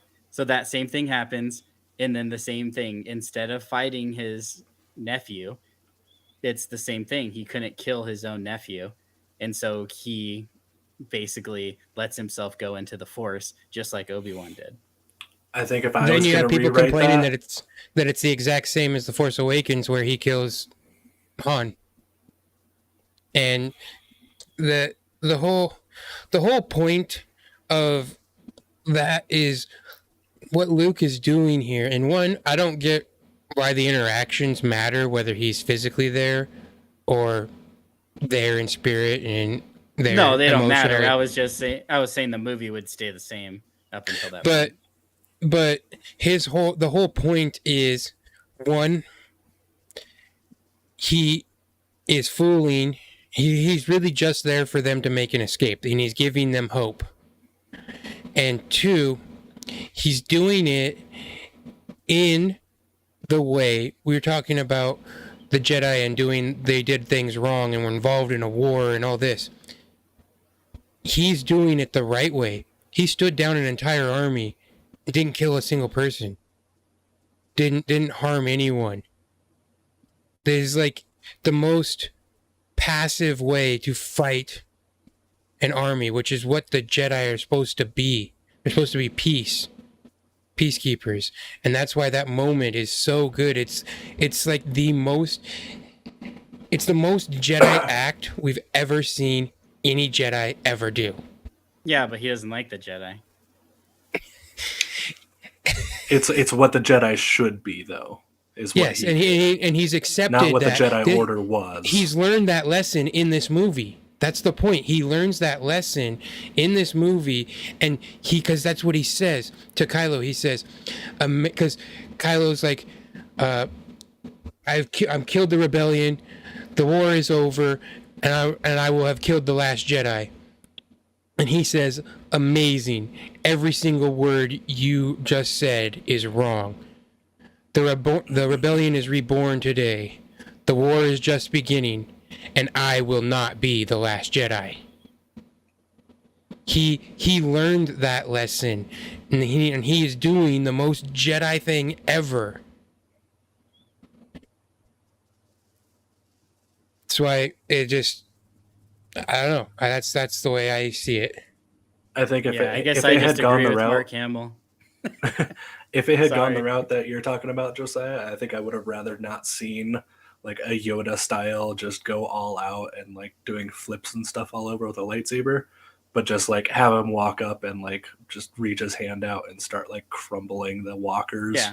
like with the force or something use a like force that. push to knock him That all would have down. been like way more impactful than him like doing flips and stuff. Because I didn't like that scene. From, or the from same Attack of thing the is Clones in with Yoda. I hated that. You have him replace Rey, and he takes all the boulders out. Yeah, but honestly, I'm happy with how they handled that. I really liked that he like did the force projection from the island. Like Seth said in the chat, like it would have been, how did he get there so quick? If he stayed behind, how did he get there minutes after Rey did? And right? inside Well, the base. yeah, we can't get into that because it's the same with, the Millennium. Everything in that movie didn't make sense time wise and running out of fuel. How did the Millennium Falcon have all that fuel? To go to the island and get there. It was topped off, man. The Millennium Falcon was topped off. Yeah, and you heard them in the very beginning. Got from extra. 30 years prior. No, in the very beginning, they're talking about refueling everything, and then the base gets blown up. Like, so they couldn't refuel the ship all the way.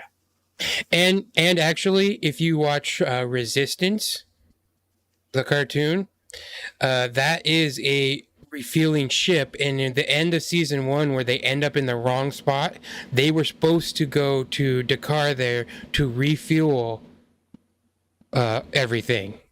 And so if they would have shown up on time, then everything would have been fueled and they'd have got out of there. Yeah. And the fuel is kind of irrelevant if you think about it, because if they're tied at the end of the string, they're gonna run out of fuel eventually. It doesn't matter whether that's in 30 minutes or 3 months. They'll just keep chasing them.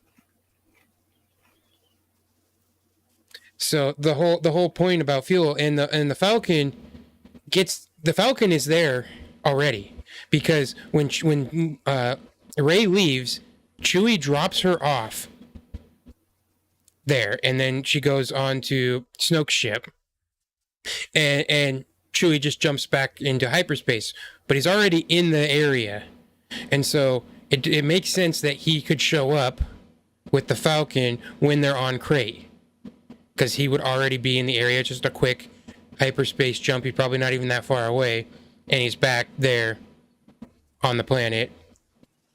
And that's another thing of Kylo's blinding rage. He sees that Millennium Falcon, and he's just like, every fighter, kill that thing. I don't care about what else is going on. Kill the Falcon. Right. It's the last remnant of his dad. Like, of course he wants it gone. Plus, you just the music and the Millennium Falcon theme when it shows up, and it's just so good. And I love the Resistance theme. The Resistance theme is amazing, and you hear it when they first start with the ski speeders. We'll call them. Oh, the ski speeders. Those were so dumb. I agree. Was not a fan of those. I think I get that they kind of played it off as like the base is old and a remnant of the Rebel Alliance, but I mean, why does it need skis? Like nothing we've seen before in Star Wars lore has to have like a ski. To like the very first thing we see, Luke's speeder, like it hovers, right? Yeah. So why I get for like the visual What effect if- was awesome of the skis, and I love like maybe that's what the whole point of it was to like create a smoke screen of sorts with the salt that it kicks up. Maybe that's the way that they justified it, but I didn't really love those things. I kind of like did my own headcanon with that and thought, well, they're trying to stay low, and maybe the computer, it's an old computer, can't calculate where the ground is very well, and so they hooked up skis with him. I don't know. It's just a sensor. It's definitely not going to ruin the movie for me, and it does. I mean, they it is didn't a look cool- like they were. They didn't look like they were built at like the top-notch facility, so maybe they just got a discount on them. Poe sticks his foot right through it.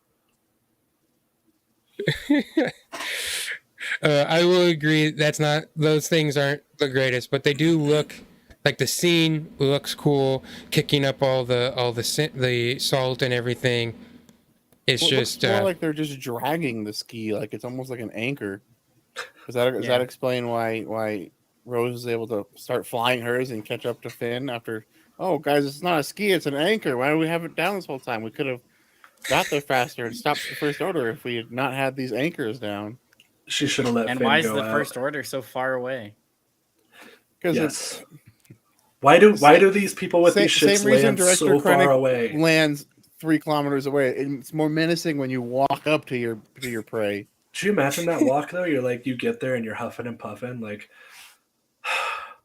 just walked a mile for no reason. We're in a ship that could park literally anywhere. There's not even you never even see a ship. You just see because the like maybe walkers. there's a landing pad 3 kilometers away. I mean, nobody's really walking. They're all on whatever the new AT-ATs were called. Yeah, You needed bigger AT-ATs. until Finn, and then he's just like walking around in front of all of them, and they don't pay him any mind. Yeah, right. Like once the speeder crashed, they just let him drag Rose all the way back, even though And he they were runs like all right the in way. front of the big cannon. Well, you do look. There is trenches in there, and if you've ever played Battlefront 2 on that map, there is trenches that they would get in because you see. Oh, after he ditches his, he slides into one of the trenches, and that's how they get back into behind the doors. There are certain trenches that are ways in behind the door. But it only shows one trench, pretty close to the door. So he That's all still you see had, in the movie. He had a long walk. Mm-hmm. Yeah, a Long long walk walk. dragging somebody.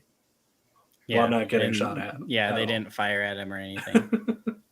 Yeah, and that's the whole thing. Like I am a huge fan of this movie, but there are things that I'm just not like super happy with the way that it went. Well, then Like, there's a how lot is, of continuity things that you just know, don't make any sense. Rose is knocked out, can't move, and really hurt from the crash, and Finn's just like, "Nah, I'm fine." Plot armor. Finn has plot armor, bro. Come on, you know this. They can take extra damage. They crash right. I'm watching it now. They crash right in front of one of the new giant AT-ATs, and they're just like. Also, how did he not Get get down like burned? Maybe they That thought it would thing be was firing better. right It would now. be funnier if they stepped on him instead of just shot him. Yeah. And so, I mean, obviously everybody's talked about it, the comparison to Hoth. That's why I was wearing my Hoth shirt today. But Nice. if this happened at Hoth, they would have been picked off and dead. I mean, you watch that scene, everybody was getting shot and dying. You know, you take to this one, Yeah, they're anyone on able the to ground just was like just getting obliterated. this one, they're able to like, you know, get the other, you know, he was able to get Rose out, drag her over to a trench. No one even shot at him or fired at him. Well, Every whole there is the conversation, line. even the little kiss right in front of the AT-AT. Oh yeah, that's true. They're like, I forgot they're about like the zoomed kids. in watching the drama. Ooh, they're making out. They have a Let's periscope. watch. That's kind of what happened. Yeah, periscope. They Exactly. but there is a line. I mean, and Finn was the traitor. Everybody wants to kill him. So Yeah. why did they like? Phasma Oh no, hated him the he's on the most. ground. You can. There's no honor in shooting somebody on the ground when you're in a vehicle. No, but there is a line that they ask Kylo, or maybe it's Hux that asks him, when the ski thingies, whatever they call, whatever, I don't even know what they're called, when they come out, ski speeders. Okay, Skeeters. yeah, I don't know. We'll call them skeeters. Skeeters. When they come out, they ask, should we clear them first or continue with the approach? And he just says, continue with the approach. He said, don't even worry about them. So that's when the fighters come, and that's what they're there to do. Otherwise, no one else is concerned with anything else going on in front of them other than to get the battering ram cannon ready to go. Yeah, let's get the door open so we can shoot these resistance guys instead of shooting the ones that are right in front of us. I didn't say it's solid planning. Mm-hmm. But also it points to Kylo's single-mindedness and his blinding rage. I hate to be that guy, but do you notice how we skipped like the whole middle of the movie? I was just typing that out in the chat. Like we skipped like the middle of the movie. So many amazing scenes that we glossed over. Okay, glossed Rory, over give us an amazing Rey's- scene. I mean, Give us the your throne Canto room Bite take. scene. Yeah, The throne we room. skipped over Canto Bite. The throne room was okay. No. The throne room was amazing. The throne room was an incredible scene. I don't know if Star Josiah's being Wars. sarcastic or not. No, I am dead serious. There's a few things I love about this movie. The island's one of them. The throne room is another one. That is such an amazing scene and fight scene. And I would say out of all three of the movies, I like that fight scene with Rey specifically the best. I do like, and I think it comes back to what you said about the colors. I love the colors and how they play off everything in the lightsabers and everything. Like I do really like, and I like how they like go into like slow-mo and stuff. It's pretty cool. And like they're sparring. Like it's not just the lightsaber. Like they're actually like hitting each other with the lightsaber, and then they're punching each other and kicking each other. Kicking. It's a legit fight. And then the scene where are they the Praetorian Guards? Is that what they're called? Yeah, I think so. That's what they're called. Yeah. Like he's got Rey, and like he's got her like in a chokehold, and then she drops the lightsaber and picks it up with the other hand and gets him with it. Like chef's kiss. That was I don't like that. phenomenal. I was gonna say, you're in a chokehold. You're in a chokehold. I didn't know that opening your hand makes the bad guy release the chokehold, so you can drop down and grab your lightsaber. I can also point out another. If you really want that scene ruined for you, I could point something else out. No, please don't do it. It's one of I my know exactly what you're gonna favorite say. scenes. I know exactly what you're gonna say. Don't do it, please. Well, I don't want it ruined for me. We'll talk about it in the after show. Yeah, Okay. we'll talk about it in the after show. All right. How about, so we all agree the throne room was pretty awesome. It is Canto great. Bite. I don't know about Quinton. I loved all the different Okay. weapons that they have too. The Praetorian Guards all have like weirdly different weapons. They all are proficient in different styles. Well, I do like that they're like regular swords, but they have this energy element to them that allow them to fight with lightsabers. Yeah, kind of like those droids from Revenge of the Sith. yeah. They were fighting Obi-Wan and Anakin. Well, Grievous guards or whatever. Yeah. That was probably like my favorite scene of the whole trilogy. I think it was just that was really part cool. of it's second favorite scene. We'll get to my favorite. The part where Rey is like having trouble fighting 1-on-1, and Kylo's fighting 3 at a time. But no, I think what I told you he's jacked. Well, we'll talk about it in the after show. I know No, what we, you were we going to talk mentioned about, Ben Tyler. Swallow, but we didn't even talk about that scene either. I think we did. Ben Maybe Swallow? a tiny bit, but I like when one of the guards gets like thrown into like the open The meat grinder. energy sources or whatever they are, and just goes. You just see bits. It's basically a blender. Yeah, that was was crazy. I don't know what the science part of that is, but I like that. I mean, the Empire and First Order are all about OSHA violations, so why wouldn't they have a giant exposed blender everywhere? Yeah. I mean, you've got Yeah, there's, like, walkways multiple, thousands of feet right? up. Yeah. You've got walkways thousands of feet in the air with no railing. Might as well. I mean, no fall protection. yeah, exactly. That just So okay, so get to your what's your other scene there, Rory? I was gonna say let's go through Canto Bite real quick because I know Okay. this is a very contentious scene, like plot line for everybody.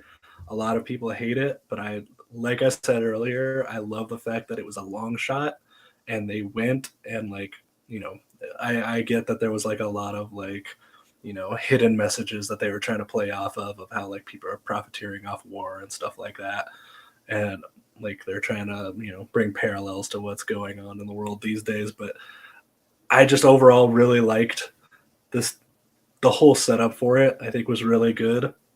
I think they they saw the kids and the kids saw the rebel symbol, and Because that meant something to them. yes, because Holdo literally says people all over the galaxy know our symbol. Mm-hmm. Like 15 minutes earlier, she says that. So why wouldn't these kids? You don't know where these kids came from. They could have come from a world that was And they're liberated by being- the rebels. And they're being tortured, basically forced into labor, and so that's what the rebellion represents.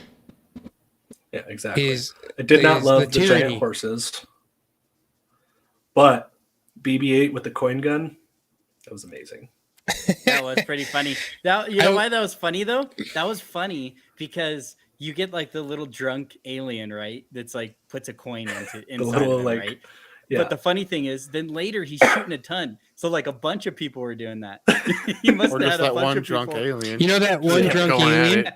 You know that one drunk alien was what's the term they do the shooting the CGI Mocap, when you have all the dots on your face. I can't think of motion capture. motion capture. Yes. Okay. So that was Mark Hamill doing motion capture. No way. Oh, really?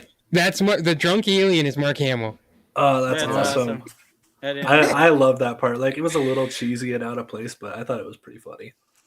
Yeah, I think the whole Canto Bite scene represents one, Poe's continued failure to listen and to see the bigger picture. And also it represents Finn needing to, because at that point, if Rose hadn't stopped him, he was still gonna just run. And so that was him needing to represent what he needed to learn, what he's fighting for, and who the good guys are. And he needs to stand up and have courage instead of just running away. And so that's kind of what those scenes, they represent. They represent Finn's journey of what the lessons he needs to learn from the movie. Yeah, totally agreed. I think another thing that it does, and I'm just going to state it as a fact versus saying if it's positive or negative, and you guys can take it however you want. But I think that the whole Canto Bite scene as well, all the way to the end until we see the little boy again. Well, the kid's playing, and then little boy that had the ring and everything like that. If you tie all that up, basically what they did was they took the resistance and turned it back into the rebellion. In this movie, they started saying rebel, and they basically made the audience like kind of change their mind about the whole resistance thing and go back to the rebel thing. And so like when I can't remember, someone they pulled off the, you know, rebel scum thing in this movie too, right? Oh And yeah. it Sorry, was I was Finn. gonna say what it was. No, it was Oh, Finn. Poe, or- Phasma calls him scum, and he goes, That's right. rebel scum. Right. Yeah. So, you know, they kind of they wrap it back around, and I'm not 100% sure if that was Ryan Johnson kind of taking away the resistance thing, because I know a lot of people had an issue with the resistance. Like, why are they a resistance if they work for the Republic? If Leia's, you know, with the Republic, the First Order would really be the rebellion against the Republic. You know? Okay, So I can kind of tell you a little bit about that. So basically, whoa, insider information. The Republic, I think it's from some books and maybe even it's touched on in the TV show Resistance. But basically, the Republic has a no military policy, and they're trying to be super peaceful. That's Mon Mothma's doing after the rebellion. Yes. The Republic builds on the rebellion. The rebellion turns into the Republic, and they build on that, and they build massive warships. They build the Starhawk ships, which just devastate Star Destroyers, and they have control over, I think, one of the Super Star Destroyers are in their fleet.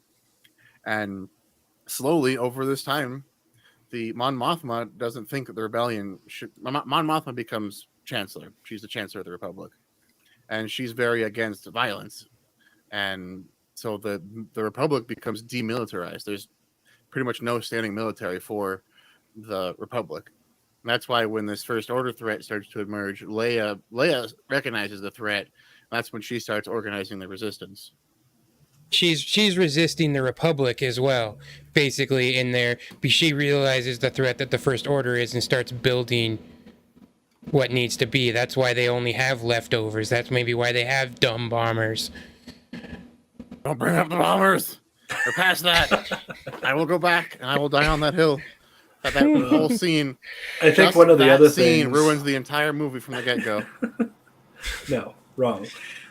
I think one of the other things the Canto Bight sequence does is, and you guys touched a little bit about this last week, I think Josiah talked about it, is that there wasn't any like real world stuff going on in the movie. And it was all just people fighting the war.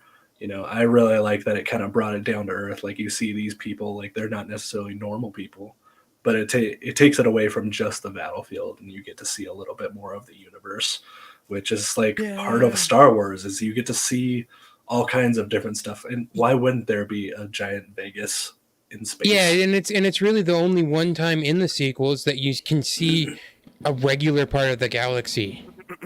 And like the wealthy people in the galaxy too. Yeah. Because you never see that anywhere else other than like Naboo. And then Coruscant.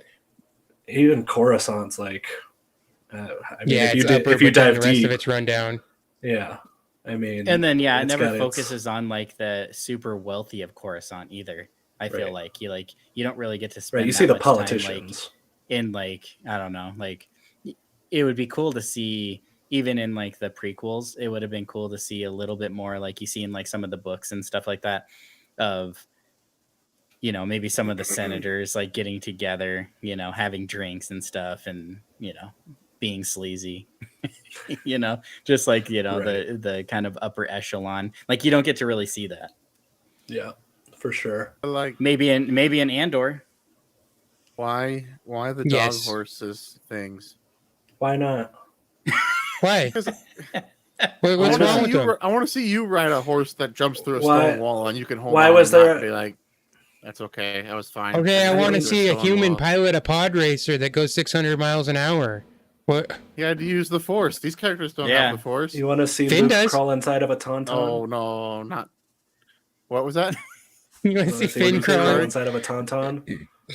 I mean, you can cut an animal up, and then the horses climb up a vertical cliff that's like 200-300 feet tall. They're just have you seen goats? up the cliff. Have you seen mountain goats, dude? They're crazy. Yeah, I have no doubt that the animals can do it. It's not So the why- animals doing things. It's the humans holding on to the back It's a of the really- animal while they're it's a doing really these strong insane things. Quentin, I mean, you've ridden your there's no motorcycle up a saddle. steep hill.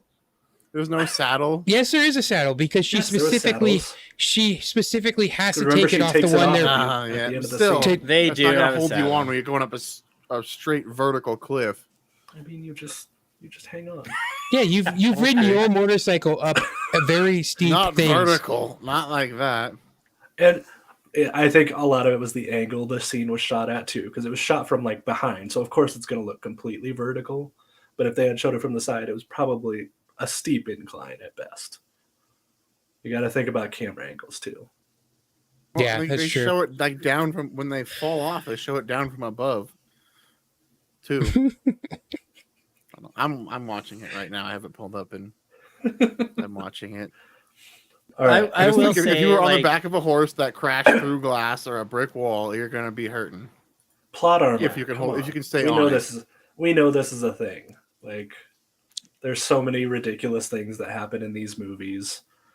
Yeah, we're literally Sequel, talking about prequel, original with, trilogy. movies with laser swords and blasters, and you're complaining about a horse running up a hill. Yeah, I will say, like, yeah, that is a little silly. But like at the end, I feel like we could have done without Rose, like Now giving it's her worth like it. her statement Now or you're whatever. free. I feel like it would have done the same thing without that. Maybe even like her have like a look to Finn, like, hey, like we did something great. Like I feel like it almost like took it down a notch, her being like having to stand there and be like, now this whole thing was worth it. You know what I mean? It's like, Even though we don't have the code breaker, we don't have a ship, we're stuck here, we're gonna get arrested again. yeah, because that's But they true. did something That was good. before the ship. We- that was before the ship we- even came. So yeah, they thought they were just stuck. We freed a couple horses that are gonna get rounded up tomorrow. They didn't take out the GPS trackers, unfortunately. Yeah. All right. We have to get to my favorite scene of Yes. all of Star Wars. Okay. The Holdo maneuver. I know it is everyone's most hated scene, but like the way that everything goes silent and you just see the impact and everything shattering. Yeah. Like it's just it was so cool. I can see. love you saw, the you whole saw in my maneuver. notes. I was actually pretty positive about that. I can- actually do like that scene. Okay, so I can hear all the arguments and I see people complain about it on the internet, but when I watched it the first time, it is like you did not think that was what was going to happen. Right. No, you're just like, wait, what's happening? And then the sound pierces after it. Like it's silent for a little bit, kind of like the seismic charges are, but then there's that piercing sound, and it's just like, what the heck just happened? It's super cool. And I think it's also cool because it spreads to the other ships, and I almost believe Well, that's the debris. it's just the debris hitting everything because Right. it's just Other hitting ships. so hard. Light speed It debris. hits Snoke's ship and then it spreads like a shotgun Yeah. of debris.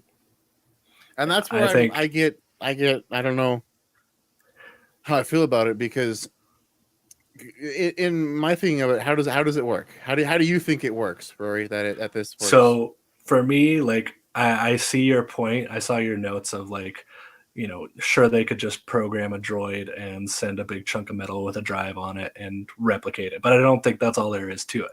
I think it has a lot to do with like the guys were on the ship messing with the shields, right? They punched through the back shield of the ship with the code breaker guy, right? That could have messed stuff up with the shield. It could have been, gravitational interference because they were near a planet. It could have been they just weren't expecting it, so they didn't have a contingency plan for a maneuver like that. You talking about getting through the shields? Yeah, no, and I'm how we're talking about how the ship was able I to. think physical things can get through impact the it. shields to some degree. I mean, we Yeah. saw Kylo get through the shields on the Oh cruiser. yeah, for sure. I just mean like the Holdo maneuver in general. Like, See, I don't think it's one of those the things way- that they could just program a droid and replicate it over and over again. I think it was like it was one of those long shots. Like, it probably wouldn't work any other time, because but the the way circumstances I were just understand right. it is hyperspace is like a different physical reality than normal space, and you enter that when you go faster than the speed of light. Right. So what's happening here is she is accelerating to light speed, and to me it feels like she makes contact with the ship before she enters that hyperspace. Otherwise, they wouldn't be Exactly. there for her to hit. Which really comes down to it's a math problem of how much distance does your ship move before it enters hyperspace.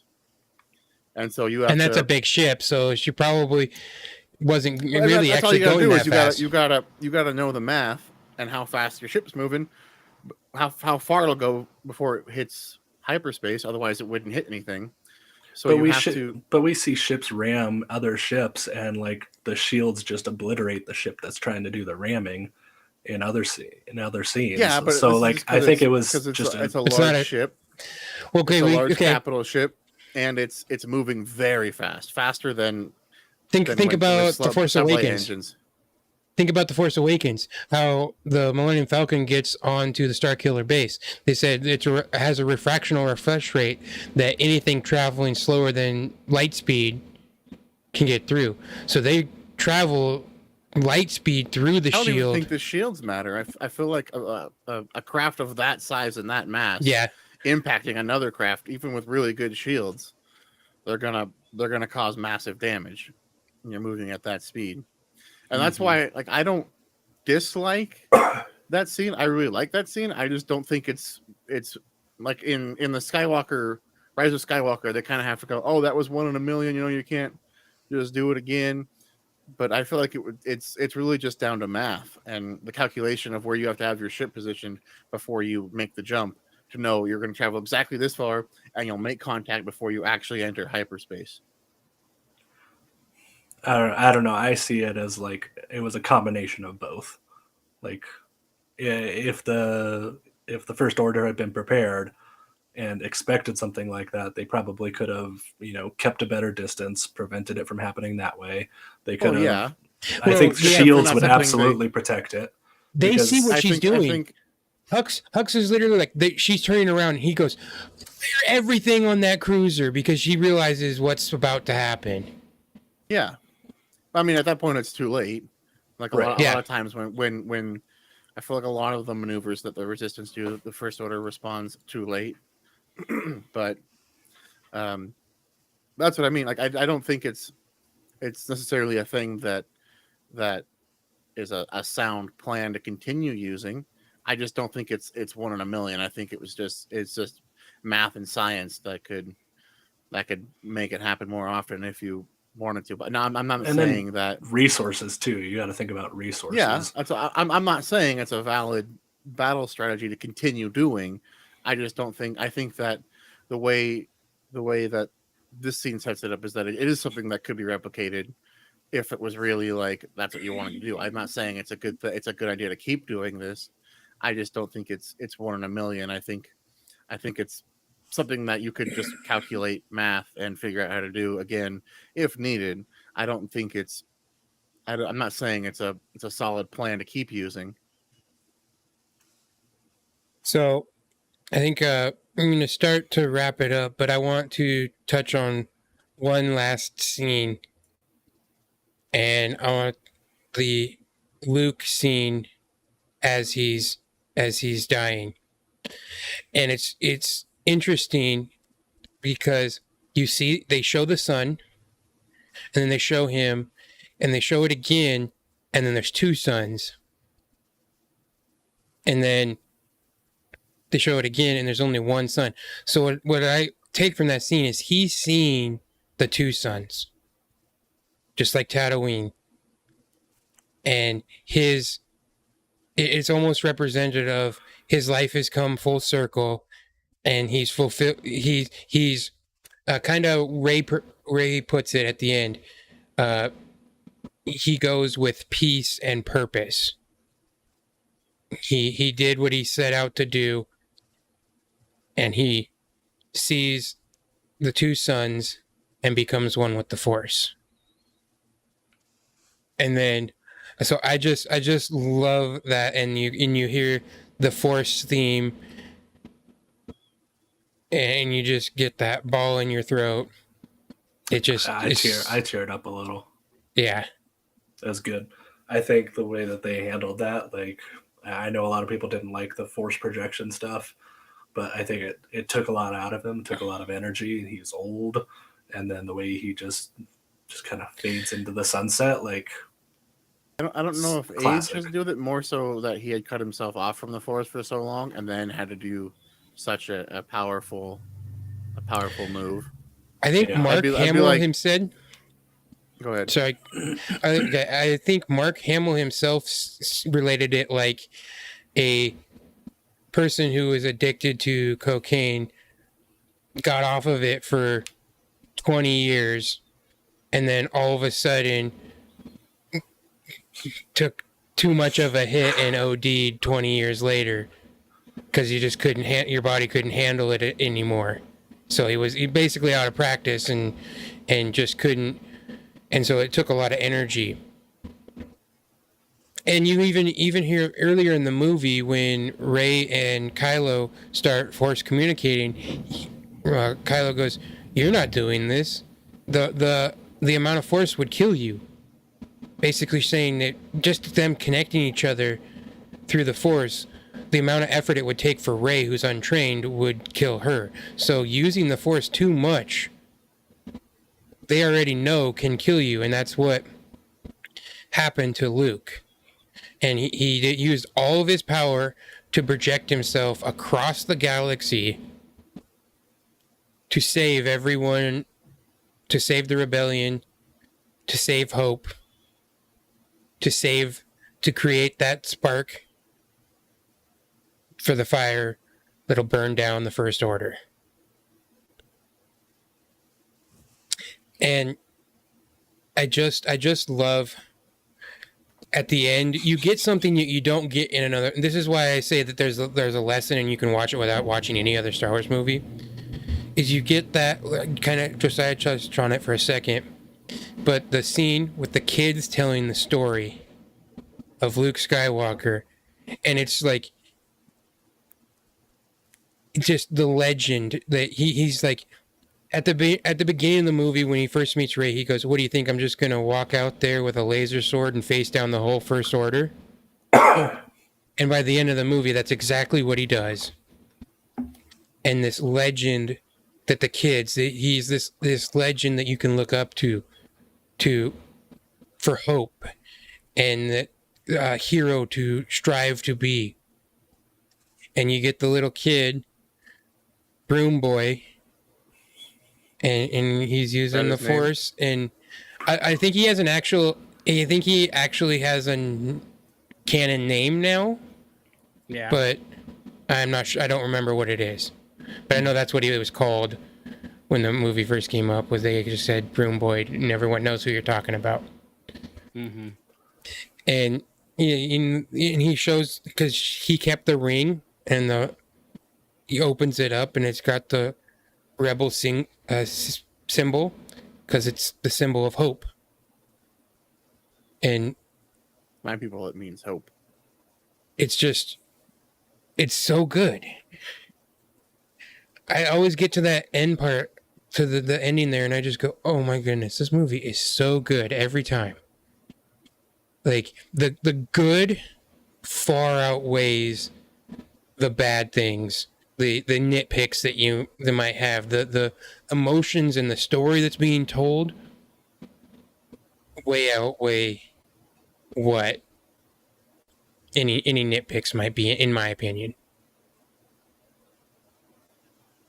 I think, to me, the nitpicks are the universe building stuff that kind of doesn't make sense. And with Josiah, they ruin all my characters and the storytelling. I am less upset with the storytelling. I'm more upset with these stupid bombers don't make sense. Why are lasers arcing through the solar system now instead of just going straight, and stuff like that? And Josiah's like, I paid attention to it. I just don't like it.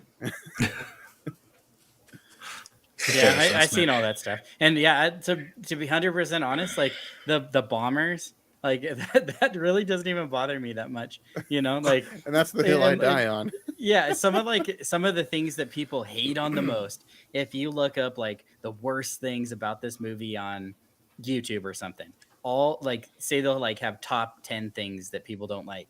I'm fine with those things. I really am. I think like exactly what Quinton just said. That's what it is to me is I already knew that they were handing off the mantle to a new generation for new fans to fall in love with, new heroes. I just wish that they didn't have to disparage the old heroes to make the new ones look better. I wish that they could have just continued on, that similar path that they could be, Luke could be the old wise man, you know, like in helping along, Ray, for instance, or Finn or the whole little group or whatever He it might have does though been. in the end. Yeah, he does. Yeah, in the end. By coming back, he Yeah, but he Josiah's- reassures her that you were right, that I Josiah's was okay being with- stubborn. Okay with that. He's mad about the whole 20 years in between. Yeah. We're just meant to believe. You're mad about all the stuff that- we didn't see. Yeah, we're just meant to believe from the last time we've seen these great characters, these heroes, this amazing, and Rebellica's in the chat, this amazing, greatest love story of all time get shattered and destroyed. Family Are you still on the is Han just Solo thing? blown up. Yes, Yes, Tyler. Han and Leia. Yes, that's huge. We're just meant to believe that it just completely got destroyed. And then Luke just completely goes off the deep end after everything that we've known about him. I get that, people don't have to be perfect. I get that not everybody's does. going to be, Ray yeah, has to be except Ray. perfect. I get that, like, maybe not everybody's going to be quote unquote good forever. But why do you have to make specifically the only characters that everybody fell in love with? Why did they have to all go bad? All of these main Leia characters, doesn't go why bad. did they have to? Leia's Leia's still- the only one that doesn't. I feel Leia like. stuck with everything. Well, kind of, but she. What do you mean, kind of? She still like agreed. She was still okay with the split up. She was still okay in the end of I don't think a admitting split up that is her son always- is her son. Well, they both said it. They explained it to us. We both had to deal with it in our own ways. You did this, I did this. And I think that's whatever. very like realistically things that could happen. Well, yeah, that's what I'm saying. Yeah, but why do you? So need what's to wrong like with that? it happened. Heroes do that. I don't. Yeah, here's- I don't care Josiah about was a Who else would it regular have people. happened realistically or not, why is his heroes going through this? Yeah, Why- like who I else would don't it care have happened about to? regular side people. Yeah, you can tell me about all these side characters that they ended up, going off the deep end. Like that's fine. But why do you have to specifically make heroes, legends all go bad, and then you specifically bring them back to tell us that they regressed from Because everything that they had the done in the past? the overarching story is that people change throughout why I the love the- entire Yeah, they all Star changed Wars for the universe. bad, supposedly. No, Nobody At the gets end, better. Everybody turns out okay. Yeah, all of the people like- from the original trilogy, out of all of them, was one of them from the very end where they were the hero, top of their arc. They overcame all their obstacles to the very end, right, of episode 6. Who was better in 7? None of them. They were all worse. Their But- lives were all worse. Well, Mm. that's life. Sometimes things don't go okay. No, it's not. How Yes, is it that is. life? C-3PO seems kind So of you're similar. okay with that? He's got You're a red okay arm. that I'm gonna tell your story, and you and your wife are broke up, and your son is a murderer. Things happen. That's what I'm dude. gonna write your story to be. Oh, Okay, well, life. his story's No. not Star Wars. Yeah, Well, that's I what I'm mean, saying. If I was a These are Jedi, heroes. like, sure. They don't have to be like. But the yeah, whole a point is that regular they're not person, that's perfect. fine. The whole point is that I they're not just like perfect that- heroes. I just like that Josiah and I are on the same side for completely opposite reasons. He's mad at everything that you can't see, and I'm only mad at the things that I can actually see happening. To me, all the things I see Not here, not story, just the things that I see are what make me upset with this movie. Josiah's like, nah, Everyone's those are just fine. supposed to you jump into these movies and you just are like told to believe that all this happened. I mean, what was the other option? Like, oh, it's been 20 years, everybody's been fine. Cool. Well, no, they could have a similar story, because how did the First Order came? How did the First Order come? They came, right? They came out of the crumbles, right, of the Empire. Yeah, so they're Ray Sloan rebuilding out of that. So they could have Hux's father, can't remember what his name is. Brundle. Yeah, right? Brendel Hux, yeah. Yeah. So they all come out, right? And so obviously Leia, and it could have been everybody. Everybody could have been like, oh, hey, this, the Empire who we defeated so long ago all came back. Let's get the band back together. That's And what hey, happens. we're too old, and we're all gonna die in this trilogy. So we need new heroes. So then they could all be basically teachers and mentors. Are we watching different movies? Obi-Wan Kenobis of this. Yeah, that's what I said. Yoda's. I wish we were watching different movies. Is there another one I can see that's different than what I saw? Like, that's exactly what happens. They get the band back together and everybody turns out okay and they get the new heroes. Like, that's exactly what you're describing. Josiah's just really passionate about happy family life, and he's just so sad. I am. His most beloved nobody's gonna heroes, write my story for me, and you can't write his Han's, you can't write his most Leia's, beloved and you can't heroes. write Luke's. That's the thing is this is coming from a point of passion, not of hate. Josiah loves You gotta these remember, these characters. are, He grew up these with are these very as his dysfunctional heroes. families. He right? grew up with these as all their of heroes, these people. That's true. and now they seem ruined to him. All of these people are messed up from the moment they were born, right? Like, yeah, but that's Luke the and thing, Leia had no parents. To be good. Yeah. They Han did Solo, good for a little while. What's your family name? I don't have one. Solo. Rebecca says they got the band back together and the bus crashes and burns. Yeah, it'd be like, no, they get the bus back together and everybody dies before they get to the bus together. Like Luke doesn't even get to see Han and Leia. Like they don't even get to be together in person in this trilogy. That's fair.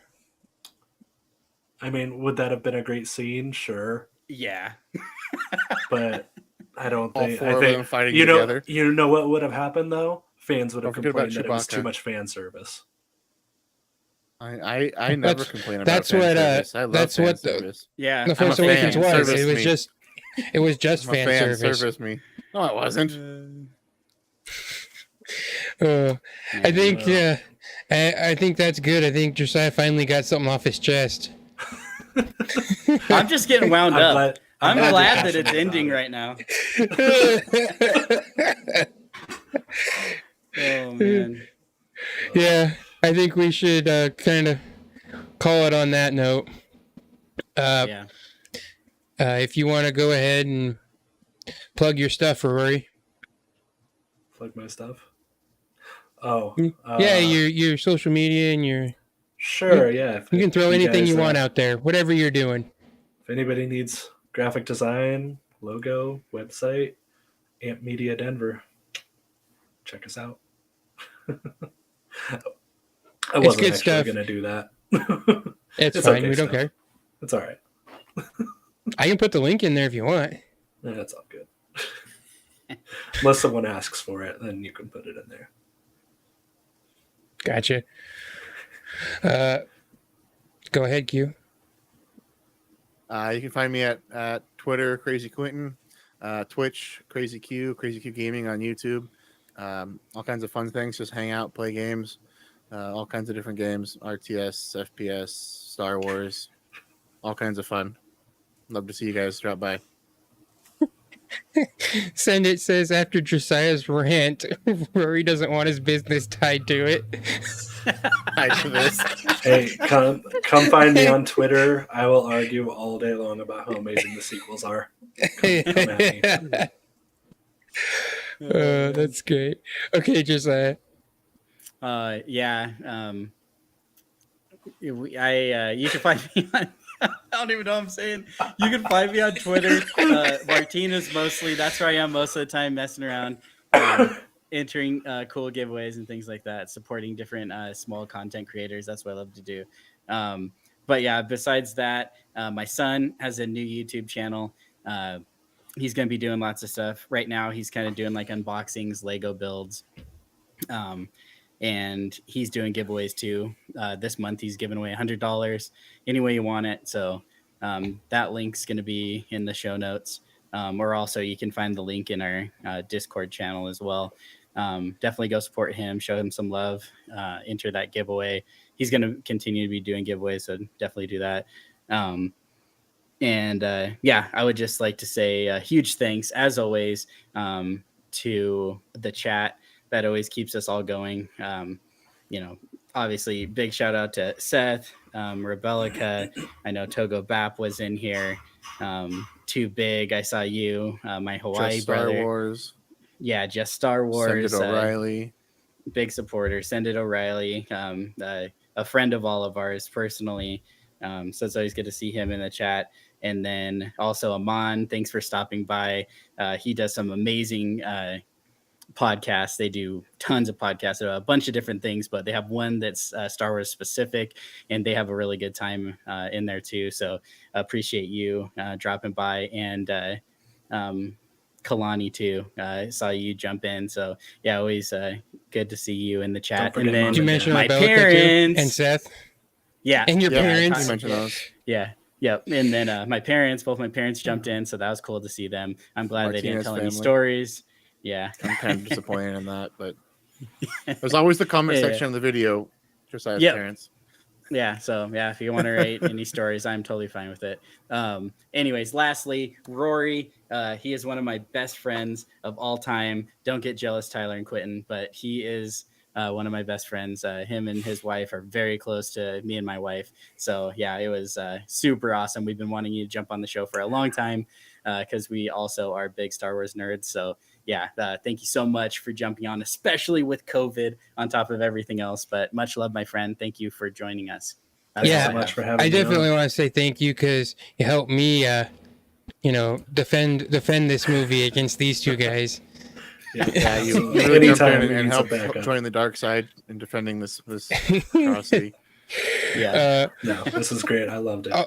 Also, if you guys want to support us, we have our Patreon there.